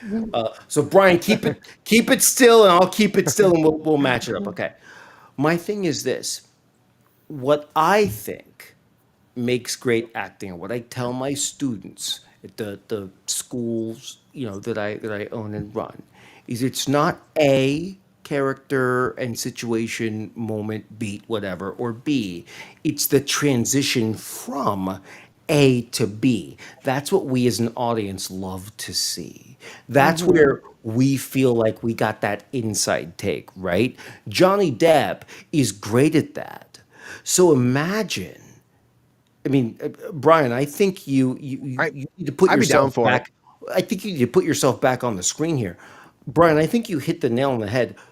Johnny Depp would be the best Two-Face Harvey Dent ever, because we would get to see the transition, and we might even be able to stretch it out because Johnny Depp's expensive, from Harvey Dent into Two-Face, then back and maybe back again, depending on the coin flip.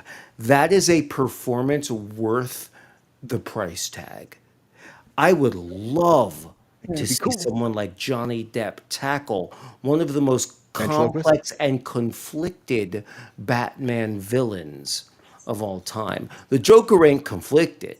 The Joker, he's just madman. He loves destruction, but Batman is what allows him to do that. As long as there's a Batman, then Joker knows that he gets to be the bad guy. When there's no Batman, then Joker's just the guy, right?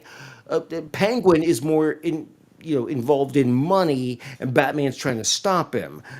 But with I'll take you down. With Two-Face, is this right or wrong? I don't know. Let me flip. It's the inner struggle. I would love to see an actor like Johnny Depp play that.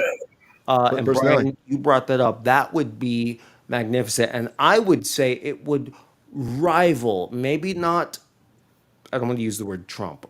It maybe not overshadow, or you know what I'm trying to say, beat. Yeah, Colin Farrell. Beat.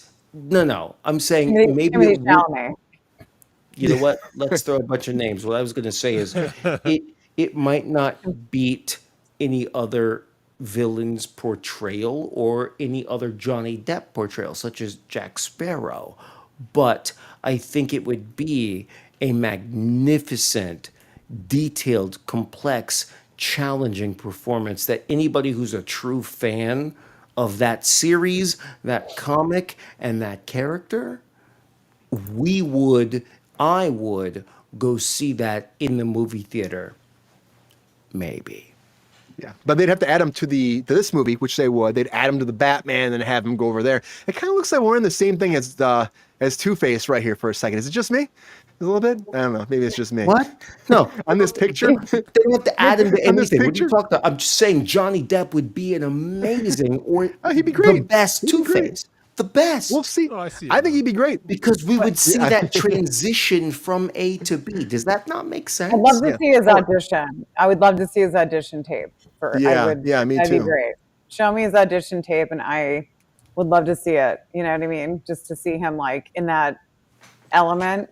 I mean, I'm certain he would do great at it, right? Because he's like, That's cool of you, but if you're looking to hire Johnny Depp, your first email and or phone call ain't going to be send us an audition.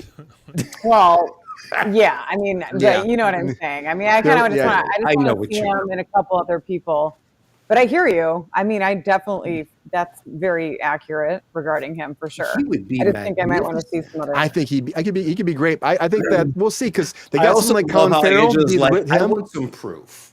Angela's like, I don't know. I I need don't know. something. Like, yeah, he'd be great. No, But he is He those could be things. great. I mean, he is 100%. I mean, he's a great transitional actor, no questions about it. But yeah, I definitely think I'm open to the floor being, you know, maybe even somebody. I mean, with this type of film, obviously they're not going to do a newbie. But I feel like, I don't know, it'd be nice to see some of that a little bit. Maybe some I agree with you, fresher Angela. faces. who do you think would do as good a gotta- job or slightly like in the same sphere, Angela? Who do you think could play both sides of Two-Face, which is essentially two characters? I like what Angela's saying, though, like a new know. person, maybe, right, Angela? Maybe a new person. That could be good. Yeah, like I just think, fresh blood, right? Come on, we have to Fresh like blood. open up the Ryan Kruse, right, everybody? I knew Brian it. I knew that was coming. I knew it was Angela coming. Hostel. See, I could like burn one side of my Two-Face. face and like Penguin cut is it a and woman in the cartoons, and that works. Get Leo in there. Get some Two-Face I can be DiCaprio. two-faced. I mean, DiCaprio. Yeah. Yeah, that'd be But cool. they can't afford DiCaprio. Like, Look, if you can afford Johnny Depp, that's not think true. Jared He's not Leto Can't good. afford would be DiCaprio. his quotes already gone down. Jared Leto would be good. I mean, he's not like fresh blood, but you know what I mean. Jared Leto. Jared Leto. What Jared if we Leto. took a woman? How about Jamie Foxx? What if we? Oh, Jamie Foxx would be cool. See? Jamie Foxx would be Jamie Foxx. awesome. Yeah. Okay. Jamie Foxx would be awesome. I was going to say Adrian Brody, but I'll take Jamie Foxx Foxx would kill it. day. I Adrian just watched Brody. They Clone Tyrone a couple But I of don't days think- ago, and I was think like, damn, if there's think not that Adrian nothing Brody. that Jamie Foxx can Mike, do. Jamie Foxx is Two-Face. He's fucking great. And you know, he's healthy again. He was sick for so long. I don't know. Shaq. He'd be. Oh my God, you guys, Shaq would be so good. Yeah. Yeah. See, He'd go in Shaq. now In Angela's every making fun of commercial I us. see, I mean, I love Shaq. He's great, but like seriously, I mean, the dude's everywhere. I saw him. Danny DeVito. Let's go crazy here. Yeah, but then he's going to have to stop and do a commercial for the general No. halfway through. I just came to Peyton Manning, you guys. Peyton Manning. Let's get some sports stars in here. Tom Brady. We might as well go with Tom Travis Kelce at this point. Can you imagine maybe- Shaq as Two-Face? I don't know about that, y'all. Like, it just that whole. Oh, I don't know. I'm gonna shut not- up. It might If it be was a little Schumacher. distracting. Okay, Might be a little bit. Might be a little bit. Peyton Manning can do it. You know what I mean? He's graduated from like as an acting teacher. And listen, Jonathan. Okay, he's gone from State Farm, like bottom of the barrel, to like he's really, he's upped his acting game. Okay, at this point, like the guy can like do it now. I think he could pull off. Thirsty Daddy. I'm putting his name in the mix too. Thirsty Daddy for. I don't know if you've seen Kazam, but I know what good cinema is because I've seen that movie. I know. Yeah, Shazam. I bet. I know. No, it's Kazam, not Shazam. That's right. Kazam was that. That was yeah. And it's not the genie movie with Sinbad either, bro. Sinbad. That's a different movie. Okay. I remember that movie. I talked to him. He's a great guy. He's cool. It's like a Mandela effect thing. That movie doesn't exist. Yeah. It's a Mandela effect thing that movie doesn't exist. The one with Sinbad, which I remember that movie too. I don't know. That's a slippery. I think that's a Mandela effect thing. That movie doesn't exist. Movie does not exist. Or Steel. Steel was with Shaq, wasn't it? Steel Take what you want. Yeah. Anyways, Harvey Dent, everybody is. Harvey Dent is coming. That's the idea. That's what the showrunner is saying. Kind of stuff they're working on the ideas to make it tie in. I think it's a great idea. I think we're all pretty excited about it. It'd be a cool drama. But speaking of drama, the big drama is going around the news today and yesterday, and it was started on Monday. But P. Diddy, everybody, a lot of charges up against him. So let's talk about P. Diddy and our feature story of the night.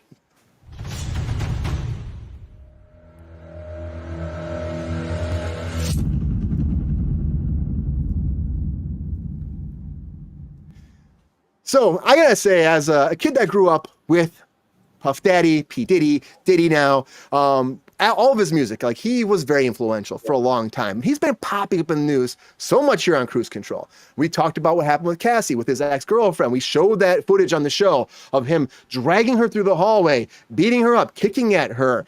And that's part of the charges against him. Upsetting. First he said nothing happened before with this, and then he apologized for the video afterwards. They got Diddy Queen.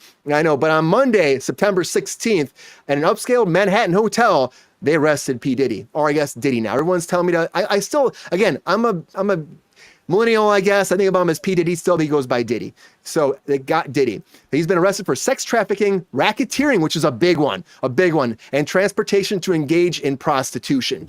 Now, the sex trafficking is going to be massive. They're talking about going after a lot of people. And that's what they said. This is just the beginning of it. Everybody that's involved, as they were discussing it, they were saying they had all these big sex parties, and there's a name for them. They called them, it was something freaking crazy. Freak offs. But they call them freak offs though. Freak offs. He had the freak offs. So it was like a bunch of. They're talking about. First of all, they're talking about confiscating lube from his house and like alcohol and AK-40 or AK-27s and stuff. It's like you're talking about guns, but lube. We're talking about lube. But they said they had these parties. They were forcing girls into having sex. Now the one thing that the defense is saying, there's nothing in there saying that they were against their will 100%. So that's what they're trying to fight. No, the girls aren't against 100% for these sex parties. They're just sex parties. And they wanted to get Diddy out of jail like right away. And so they went to the judge and said, hey, can we get him out on bail? They wanted to give up his house, which is like $48 million. They wanted to give up like his airplane. And he actually took his time. He came from, when he knew the charges were going to come, he was in Los Angeles. He went to New York and got ready to be arrested. He knew it was going to happen. And so he was preparing for this. And he thought, yes, I can get out on bail.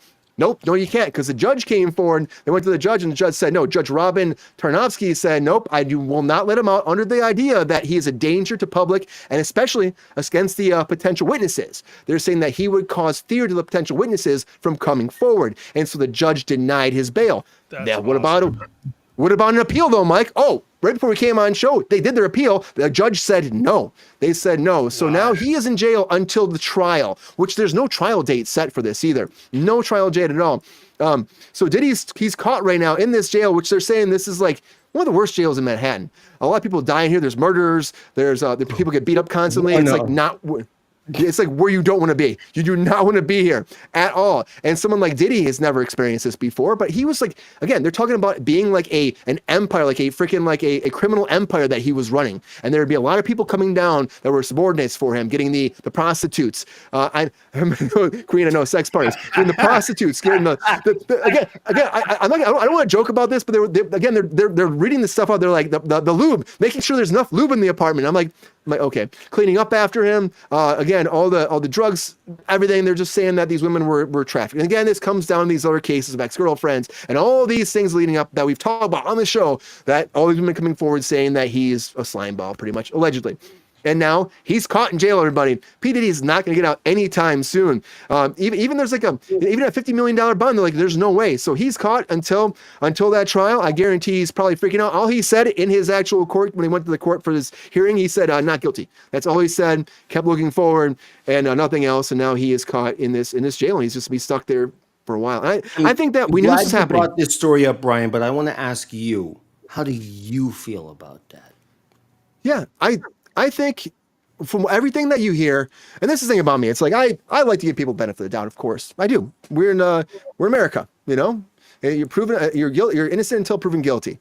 But the things you hear, like, of course, I feel like it's gonna be hard to get a jury for this. It's gonna be very hard if you ask me, because all the women that are coming forward, all the evidence that's been thrown in our face for months now. I remember it was like almost a year ago when they first raided his house. You know, they were raiding his house and everything you hear.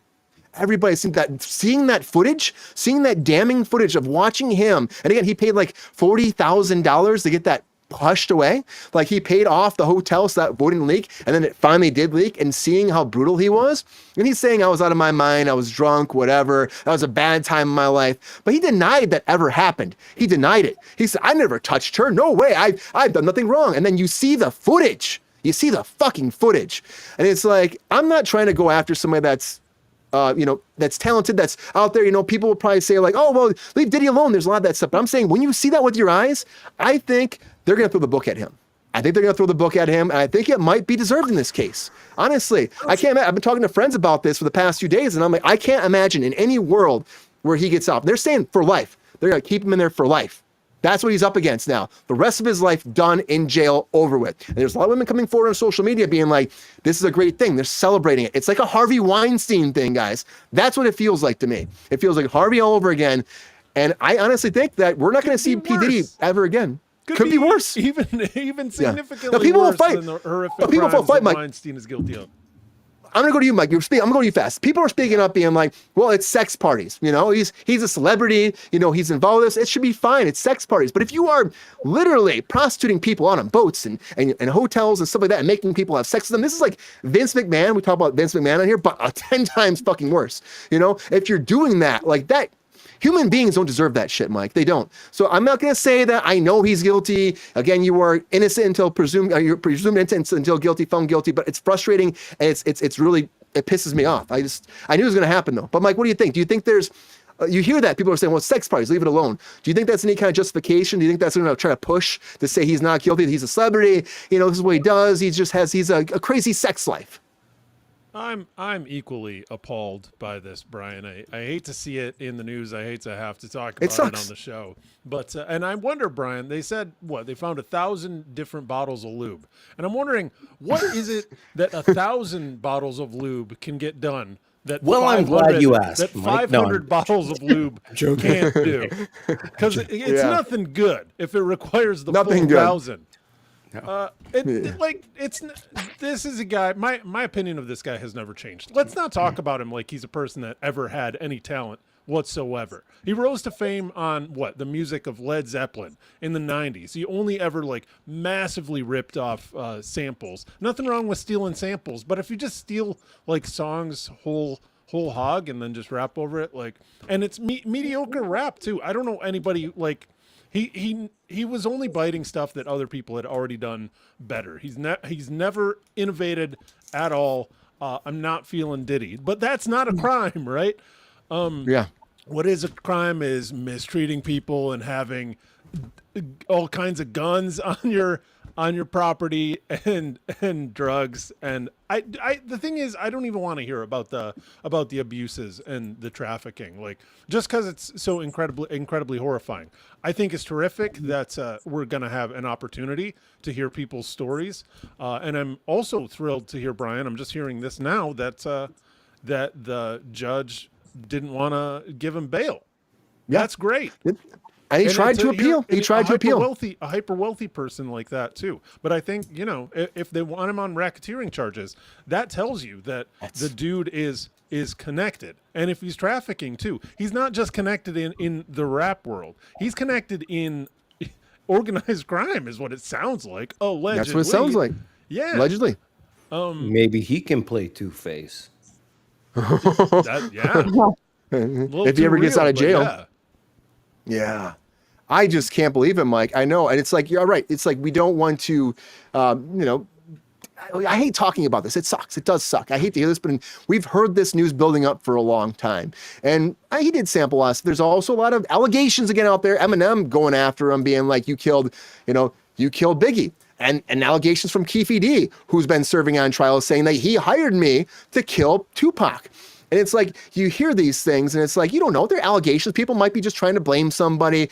I just am interested in this case. I think it's gonna be a case of the century. I think we haven't had something this big in a long time. I don't think we have. I think when it gets down to brass tacks, it's gonna really shed light, and it might hurt Hollywood. It might hurt the music industry. It's gonna be another one of those kind of an Epstein situation in some ways, because he's so deeply connected with connected. The hyper wealthy and celebrities, people that we don't want to see get any dirt on them. And it's going to be tough because there's going to be documents, there's going to be witnesses, and there's going to be other people that were in the room that maybe we wanted to like before and we still want to like after this. And it's, it's throwing just kind of grease and negativity on everybody. And Mike, as Racer X said too, he did record a lot of stuff. There's a lot of footage they found from his house of him ordering people around and again, these sex acts. So I don't know. We have to see the footage. I want people that are committing horrendous crimes to video themselves doing these. Yeah. Right. Yeah, that's really. The number one way that's the number one way you're gonna automatically be guilty. I mean, and it's usually admissible in court, right? Depending on, I mean, most of the judges, taking a look at it, obviously both parties during the discovery process. Like, I mean, are you shocked about this, Angela? Are you shocked about this? Because this has been in the news for a while. We've seen it building up. I mean, do you think that this is something that's been just just waiting to blow up? I'm not shocked. No, I'm not shocked about any of it because, like, we've talked about this before. Whether music, P. Diddy, in the acting world, producer, you got Weinstein, all that. Weinstein. All those, you got the Kevin Spacey, squatter. I mean, it just doesn't, it's just a matter of when people finally, get blown up. And so it's, his time, it's been on, obviously I've heard this stuff. I've heard rumors, stories on and off about this for a while. This wasn't anything new. It was a matter of proof, right?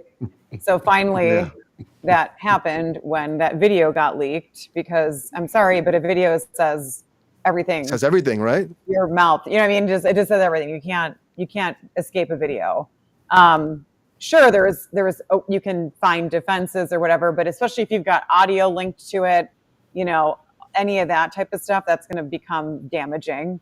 You're going to have to find ways to figure out how to frame the narrative on Diddy's side, right? Like, his defense is going to have to figure out what to do. But I mean, it's when you have people coming forward, you got FBI involved, you got everyone involved on the authorities side now, and there's people who are afraid to come down. I'm certain that's, that Cassie, his ex-girlfriend, obviously there must have been a deal done in the back. I can imagine what she went through, No, I mean, it's awful, but I'm pretty sure there was there's deals that are done on the back end, right? Like, she's not talking anymore about anything. Oh yeah, he paid her off. You know that, right? He paid her off. They were supposed to go to court, and he paid her millions of dollars not to say anything about this, and then it's still leaked. And at that point, he denied it all. Yeah, and it's still leaked because, I mean, again, and remember too, like, the state has authority to prosecute over, you know what I mean? It doesn't matter what you do or what you want to try and do. If the state wants to come down and finds out, okay, we've got this video now, we have to, like, legally go after you. That's a whole separate thing. But I mean, it's like, good luck even with the best defense attorneys in the freaking planet. Like, it's really difficult. Couldn't even save him for bail. No, I mean, and $50 million, like, that's insane. I mean, I don't even know. Take my airplane, take my home, just let me out of jail. They're like, fuck no. Like, go, whatever. I mean, yeah, even then, does he have an escape plan to do something? It's Diddy. And he's got a He lot of disappeared. connections and a lot of people, and you know what I mean? Like, this is a bigger pyramid situation than just him. He's definitely in that, but there's so many other people that they're going to come falling down. And I'm certain there already been names, you know, obviously. Racketeering. Yeah. I mean, if it's an organization, right? So it's global. Yeah. And there are people who are probably like, if you do this for, you know what I mean? Like, there's always a trade-off, right? There could be somebody like, you know, if you do this for us, we'll have your back here. We'll try and get you, you know what I mean? People do all kinds of things behind the closed doors. So I wouldn't be surprised with this, but it's really gross. It's disturbing. I'm so sick of hearing like, and it's never going to stop, but I'm just so sick of all this like abuse with women and these people in high power positions, right? Whether I don't care in what industry they're in, it's just disgusting. I guess that's the silver lining, Angela, that we're seeing that this stuff is coming out. We get a chance to address it. It's good. It's good. Maybe people in powerful positions won't be as quick to abuse going forward. Well, yeah. And I mean, it's just, you know, I guess when you see people like, you know, Puff Daddy, I like to call his original name or whatever. I mean, it's just, yeah. I mean, when they start falling this, you know, high up the food chain, starts to make other people wonder like, oh shit, you know, am I going to be next? Because I guess we're not untouchable. The answer to that is you are next. Yeah. 100%. Mm-hmm. Like, it's just a matter of when, but you are next. So if somebody's questioning and sees this video, you are next, friend. You are next. Yep. They'll get you. Yeah. You can't run from the law, and you can't run from your past. You do shit like that, it's going to come back and fucking get you. It's going to get you. May also, I say something, Brian? Because I here. feel like you're ramping up into the next thing. Can I say something? No, I'm not. I'm coming to you next. I just wanted to say that vocal motion pictures. This topic fires me up a lot, so I'm a little bit fucking vocal motion. Lot, you know? I know vocal motion. Did vocal motion say something? Vocal motion. Yeah, they've been commenting. They say glad we're talking about this. Thank you for joining us on Kruse Control for the first time. Appreciate you. Jonathan, fair enough. I'm gonna say something else. Thank you. Vocal motion is an incredible small business, a creative business that hires actors where it doesn't matter if you come from an agency or you're independent. They let you be creative in your work. They pay more than fairly. If you're looking for work as a talent, Vocal Motion, check out their website, shoot them an email, send them their reel. It's a great company to work for. I'll say that. Check it out. I'm glad they're here. Check it out. It's great. I appreciate it. Thank you for joining us on Kruse Control. We love new people in the chat. We appreciate you. We love the chat. And they had to say, go figure people that are in the top 1% are fucking weird and creepy. Yeah, I mean, sure. It's true. I mean, there's some accuracy there for 100%. But I don't know what that means, but I'll tell you that Kevin and his wife Masha are wonderful. We got to go to this. So, Jonathan, this is a serious conversation. I know I know we had some conversation. If guys, I know Jonathan was laughing about the Diddler comment we saw for the Batman villain, but Diddler is off the table now. Maybe he's not, because maybe we are talking about Diddler. But I'll tell you this. This whole situation again, Jonathan, it's a growing problem. It's a growing problem that's happened. It's been hidden for years. We had the Weinstein thing. There's been a lot of people that have like gone under the radar. I worked on a Nickelodeon show one time, and there's stuff that happened Nickelodeon that just hasn't gotten out still, and it's fucked up. And I think this is what happens a lot of times. Is a lot of stuff gets covered and covered and covered because people just are scared. But this is a situation where you can actually make a big impact. Someone like Diddy has been doing this for a long time. Do you think that this will revolutionize this from ever happening again? No. What's your story about Nickelodeon? Can't talk about it. I wish I could. Same question, but when I push harder, I'll go, why can't you? Seems like sign a contract. What? Yeah, can't talk about it. Yeah. So, okay. That happens. Yeah. Later then, we'll get more information. But no, all right, let me be 100% serious for a moment. Let's just say creepy shit, Jonathan. Let's just creepy say shit. that. Creepy shit. Yeah, creepy shit. Yeah. Shit that shouldn't be happening to people is what that is. Yeah. I'm going to say some things that, I've been sort of challenged against in the past, and it's okay. I'll be challenged. My thing is this. These people, let's call it people like Puff Daddy, P. Diddy, whatever he's calling himself, whatever. He is in a position of power. because of how we as a society and community have treated him. Long before we knew what he was doing wrong. Can anybody, not everybody, but can anybody at least agree with me on that? Yeah, 100%. Okay. So he's in a position of power now, Jonathan, because even though hold on. Are you on now? Because I'm on back then. If you're on now, I'll come to you when we talk about now. I'm on back then. I'm on yesteryear. Okay. Yeah. Okay. Yeah. Yesteryear. We gave him power and or authority based on his lyrics, his vibe, his music, his whatever. But we were attracted to that. We as society, not everybody, we were attracted to that. Then that same persona that we lifted up, that needed to find new, different, higher ways of being the king or whatever. I'm not saying it's our fault. What I'm saying is the reason that we're only hearing about it now is because nobody who saw it earlier on was willing to speak out, or at least speak out in a way or to the people that could make a difference. I think what's important is that we, not just as an entertainment community, those of us who work in the business, but even the audience, I think it's really, really important that we say it doesn't matter if you're a star, or if you are an electrician, or if you work the parking garage, or if you're a second AD. It doesn't matter.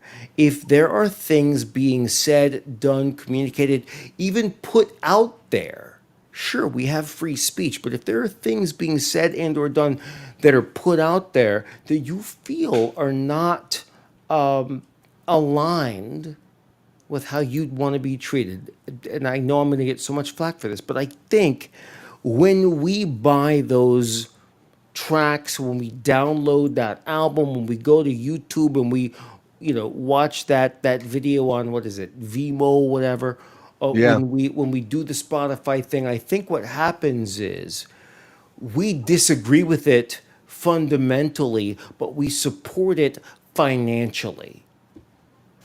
And it's not until somebody goes through something, that's a poor way of putting it. It's not until someone is found out that we do these news stories. But by that point, it's kind of too late. We're doing this news story, but that's not helping anyone who might hear this and see this and say, you know what? I'm not going to go to that party, or I'm not going to take that shot from this superstar or whatever. And I know I sound silly, but I'm saying to all of you, I think if we could have the kind of judgment together as consumers of art, as a society, his music, some say, is great. But the moment his songs talk about violence or anything like that, I mean, we're already in the middle of cancel culture. That's not a new thing. You don't have to post it all over your social media. Just don't buy it. Don't watch it. Don't dig into that. Because the outcome eventually could and did become what happened. If people never hear the word no, except for maybe from one or two people a year, they're going to think that those individuals that tell them no, that one or two times a year, couldn't possibly be right because everybody else has agreed. I don't know if I'm even making my point the way I want to, but I'm trying to put it in the context of what we've been talking about. And I hope the chat say something can help me with that. But and also, it's just buying stuff, Jonathan. People buy stuff all the time from people that are horrible human beings. It happens all the time. But you love them as an artist. Of course they do. But I guess what I'm saying is you look at other artists, like, isn't there a lyric from a song, a rap song, that says, you know what? I don't even remember. It's from Tag Team.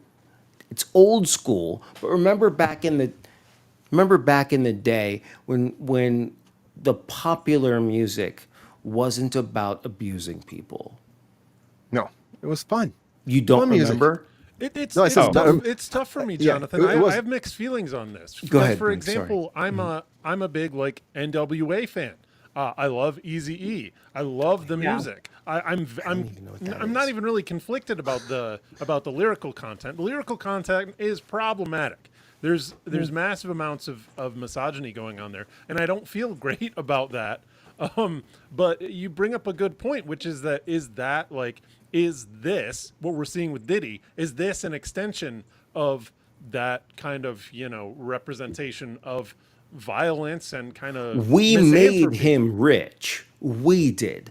As a society, not individually, but as a society, we're the ones that made him rich. Because if everybody heard him in the beginning and was like, get out of here with that kind of talk, brah, then he wouldn't be where he is. And he wouldn't have had a chance to do those things. I'm not blaming us. I'm just saying we responded to that. And I'm questioning, why is it that we as a society respond in a profitable way to that? And maybe there's a slight, it might not be an overnight, but maybe there's a slight adjustment to that. Because I remember being on a corporate event. Now, I live in Florida, right? I remember being on a corporate event in Northern California where, and I'm not exaggerating, I'm not joking, nor am I making fun, but I'm telling you, this actually is the truth. When we were explaining, our situations, our lives, introducing ourselves to each other, the CEO of this multi-million-dollar company I contracted with said that, if anybody says anything that offends you, go ahead and hold up an X with your hands like this. I'm not making, this is exactly what it was. I thought they were playing a joke on me because I was the only person that had never been on one of those trips or treats before. But after like an hour and a half, I realized, no, this is real. My point is, there are ways to put other people, maybe not even first, but to just consider them. I don't think that's what his music did. And I think we as the society who purchased his music, the consumers, said to him and the people selling it and the people telling him keep making it, we're the ones that said, we love this. I'll stop because I'm probably going too far, but there's I'd also love a to hear lot of what you people guys that think. worked underneath him. He also made a lot of careers. And a lot of people have flourished because of him. A lot of rappers that just had no opportunity. He made that under Bad Boy Records, and I would say, like Angela, all the going back and forth. They're oh, we got this person featured on this album, this person featured on this. It was never really like him completely. It was all these different artists that made him shine most of the time too. Yeah. And that's what he did. He built that empire around him, and that's why his stuff sold. And the sampling, like Mike said too, big deal. And I think catchy beats, you get a lot of people that are very talented around you, you're going to sell records. You're going to sell records. And he had a good eye for finding talent. He did. He collabed like nobody on other people's tracks and on his tracks like crazy. Yeah. I mean, I would say he's like one of the biggest collab artists ever, right? I mean, he's always collabing because he couldn't really, and not that I don't know if he could do it on his own necessarily. I guess it didn't really work that well for him, but his collabs, who he brought up in his, under his wing. Yeah. I mean, that's where he made his money. Art, which, whether it's music, film, TV, whatever, art, including commercials, which is my life, my livelihood, and not for nothing, but I've become a not poor man from doing commercial work. I love this industry. I love this industry, but art can propel. It can promote right? Art can also think of a P word that moves us backwards. But my point is, if we see something or hear something that we, as the consumer, if we like it and we latch on to it, we're going to, in some way, shape, or form, depending on where we are in our developmental stage, right? We're going to connect to that. There's a song by Celine Dion that literally has the lyrics, "I'm everything I am because you loved me." Yep. But we should also That say song, something, though. that song never hurt anybody, is my point. Okay. No. That's what I'm trying to say.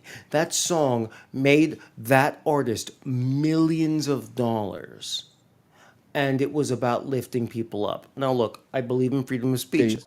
I'm just saying, if we as a society say we'll buy a lot of violence and anger, propelling something forward, if what we're going to propel forward is violence, anger, abuse, I'm not saying that we are to blame as much as, say, P. Diddy or the person doing it. But don't we have a responsibility to think about our purchases and what we support? Don't we have a responsibility? I'm not saying censor it. I'm saying, don't we have a responsibility to think about it and then put those messages out there? There it is. We do, but people will always gravitate to something that sounds good, somebody that's talented, they like something, they're bobbing their head, they're into it. And you know what? And he had a great time. I say he did a great job doing that, making that music that people love. But I think behind then closed, put more positive stuff out there. But people should have been saying something too. And people didn't say things, just like it happened with Weinstein. People let things slide. People are scared of this man. That's what they're saying moving forward. And if you're scared of something like this, and it's a work environment that should never be happening, and it was happening constantly. Nobody here likes rap music. And and the problem is, though, at the end of the day, this took too long to catch. Maybe these are allegations. They're not set in stone, but I would say this. I think Diddy's got a long way to go to be free. I think he might don't win by shutting something down. You win by starting something new that aligns with where you want to be and where everybody else feels like they can be. Does that make sense? Wise words, yeah. Yeah. Don't focus on shutting down of bad things, because now you're bringing more attention to those bad things. Instead, invest your money, your time, your attention, your psyche into things that lift others up, if that's what you want. Or, you know what? Maybe write something yourself, or do something that lifts. Do something that lifts. If we need more musicals, do that. Maybe, but if we all do that, then we don't have to say, don't you think what P. Diddy did was terrible? Because people will know what that is, or better yet, they'll be like, P. who? And that is victory. Victory is not staying away from P. Diddy, but having P. Diddy fade in to the annals of history where he doesn't matter. He's not relevant anymore. That's how we win. And he will. Right now, I'm saying he's going to disappear. We're not there yet, but yeah, I definitely hear what you're saying. Just going to keep getting more publicity, more attention. But that's, I mean, it'd be nice in a, alternate reality for that to be true. That's not fantasy. It's not fantasy. It could start tonight. When is negativity going to stop making money, though, is the question. What's that? When is negativity going to stop making money? Like never. But that's not. It keeps growing and growing. We're not talking about that. That's not the point. I misunderstood your point. The point is not negativity. The point is, Brian, sorry. The point is abuse. We got about 30 seconds left, guys. We got to wrap this up. I'm done. Go, Brian. We got to wrap this up. Angela, do you have a quick point to say before we go? I know you're going to say something. We got to wrap this. Oh, no, I'm good. I was just saying I don't know what I was saying, actually. I lost track at this point. I agree with you, Jonathan. Negativity does sell, unfortunately. But when it comes to high-powered people, everybody wants to buy into it, media outlets, everybody. So it's kind of like if if nobody pays attention to it, right? If the media outlets don't pay attention to it, then most people aren't going to hear about it, right? Because that's who's putting it out there for people to, essentially know what's going on. Everyone says the powers that be, but what about the powers that are me? You only have one vote, but that one vote, I'm not talking about political, but that one decision, one decision, at that one moment, that's important. Can change everything. Can change everything. But P. Diddy, everybody, lose yourself in the music, the moment. Go ahead. Yeah. P. Diddy, everybody, is locked up right now, not getting out on bail. This man is suffering, so he's going to be going against some big charges in the court of law. What will happen? We will be covering this case as it moves forward. He's not getting out anytime soon. Bail's not going to happen. And I imagine he's probably really thinking about what he did and how he got there. And I hope at the end of the day, the justice system is swift and takes care of this issue. It does not happen again. I agree with you, Jonathan. We need to start the core. We got to fix things, but unfortunately, it's going to take some time. This is not the end all be all solution. But if this man did what they say he did, we got to take him. We just got to be done with this. We got to make a point. We got to make a point and stop this from happening. I know it keeps happening. We got to stop this from happening. Anyways, everybody, have a great night. Thank you for being here on Kruse Control. As always, I appreciate you. What a day. I'm getting too serious here. Got to throw my freaking jacket off. All right. That's where he's going to end it, y'all. That's where he's going to end it. When you end on a serious story. I know. Always, it's like, we got really serious, and I appreciate, because we do get serious in the show once in a while. Yes, we talk about comic books. Yes, we talk about Harvey. We're talking about, there's like, I don't know, they're calling the buttery nipple villain in the chat. What was that called? I don't know. But we talk about a bunch of different random stuff. But, sometimes we talk about this because, again, this stuff is important. It's important to the business. It's important to you, and it's important to what happens in the future. So people are treated right on set. Long days. It's hard enough. We can't have people like this. And in the music industry, people struggle to make this job happen, and you shouldn't have to be fucking pressured into stuff like sex parties or any kind of sexual acts or anything where you feel uncomfortable when you're working in this business, any fucking business. So I'm happy that we're able to discuss this tonight. So thank you all for being here. I appreciate you as always. Angela, thank you for being here. Thank you, Angela. I appreciate you so much. Hope you had a great time. Happy hump day. Happy hump day. Hump. We humped it up. It was so much fun. It's 11 o'clock my time. We got. You learned nothing from the past 10 minutes. Don't call it hump day. Thanks, Buck Rogers. Oh, it's hump day. Yeah. It's fucking hump day. The narrative there. It's hump not day. Hump day. It's a. Peppy, how was today, Peppy? Is it good? You know me. Yeah. I'm finger licking good. Oh, you okay? Peppy's feeling good. Thank you, Angela. I appreciate you. I hope you had a great time. Appreciate you too. Thank you for taking time out of your day, being here on Kruse Control. Jonathan, thank you so much for being here on Kruse Control. As always, appreciate Jonathan. Hope you had a great night tonight. Thank you for bringing in the hot takes and the knowledge, and I appreciate you, man. As always, being here. Thank you so much. It's always a pleasure. And look, I'm gonna do it. You need to make this official before I, am cast out by your chat and viewers. But remember, Brian is paying for this stuff on his own. We need to support the show, support Brian. If you enjoy this, if you watched 10 minutes of this show and you thought to yourself, that's fun, or I hate that guy, or whatever, we're not asking for $50 here, $1, $2 here and there. It makes a difference, and it allows the show to continue because, look, Brian is not going to do this forever on his own dime. I think it's up to us. I started as a fan. My best. I started as a fan. I think it's up to us to help sponsorship, endorsements. Yeah. Boom, boom, boom. Brian, ding, ding, how ding. can people contribute if they in fact want to? How can they do that? You can always, again, we have the membership on the YouTube page. There's different perk levels, and you get like different little things for that. Of course, you get the buttons and the boops and the pops. Hold on. There's a friend of the show. What are those friend of the show? You just be a friend of the show. Friend of the show, just get you the $1.99 a week or a month, $1.99 a month, and you get all the buttons for the chat. You get like, we're gonna start doing post-show stuff too, where we'll be sitting down and having more conversations after the show. Because I know the show's been going a little bit longer, so we might just tighten them a little bit and then have some post-shows coming up. So those will be access to the membership. And then on top of that, we're gonna start doing some little giveaways too. And that's something coming up. Maybe some buttons and the real life stuff. So we're talking about that. Maybe you want to guest spot on the Kruse Control and do some hot takes. Maybe you want a mug. You know, we're gonna have some things like that happening too. So your money's going towards something, helping the show grow, and you're a part of the community. And we appreciate you as always for being a part of Kruse Control. And thank you all. And I might start giving out some free memberships too, guys.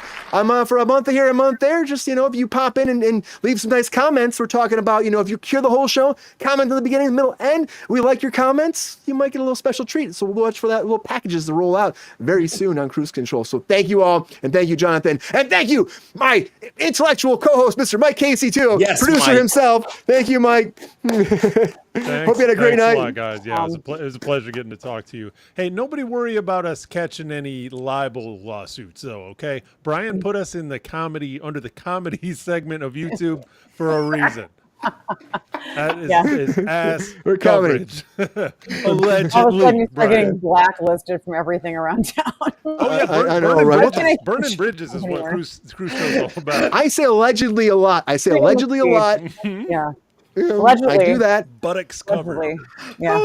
But and there's certain stories I can't tell. There are stories that I have, but those might be for the Patreon. You know, not for live stuff. Not So. what about Nickelodeon though? I bet.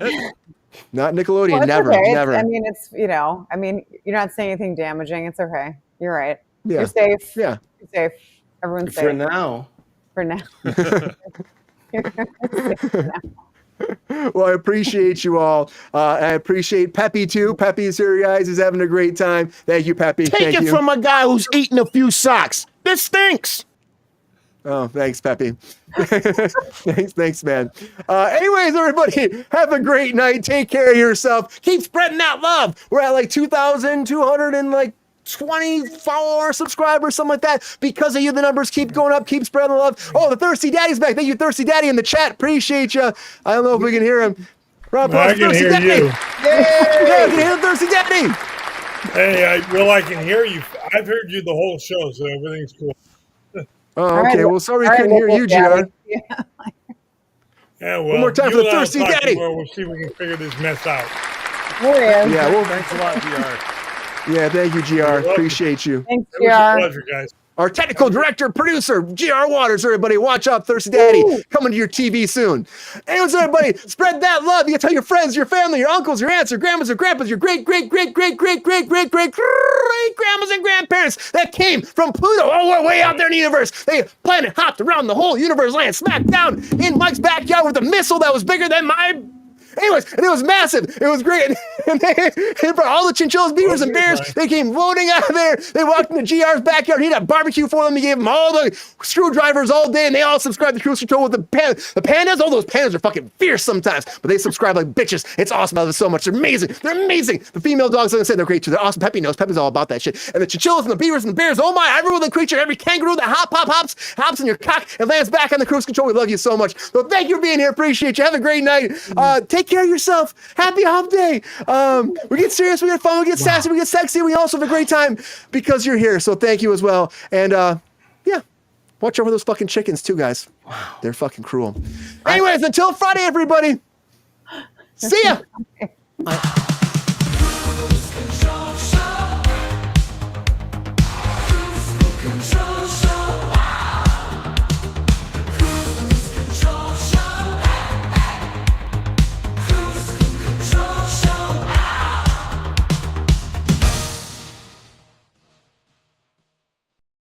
Yo, player, if you enjoyed this video, please like and subscribe and hit the bell to be notified when we are live. And if you are able to join our Patreon, please join. Because the pep star needs more snickety snacks. Because I'm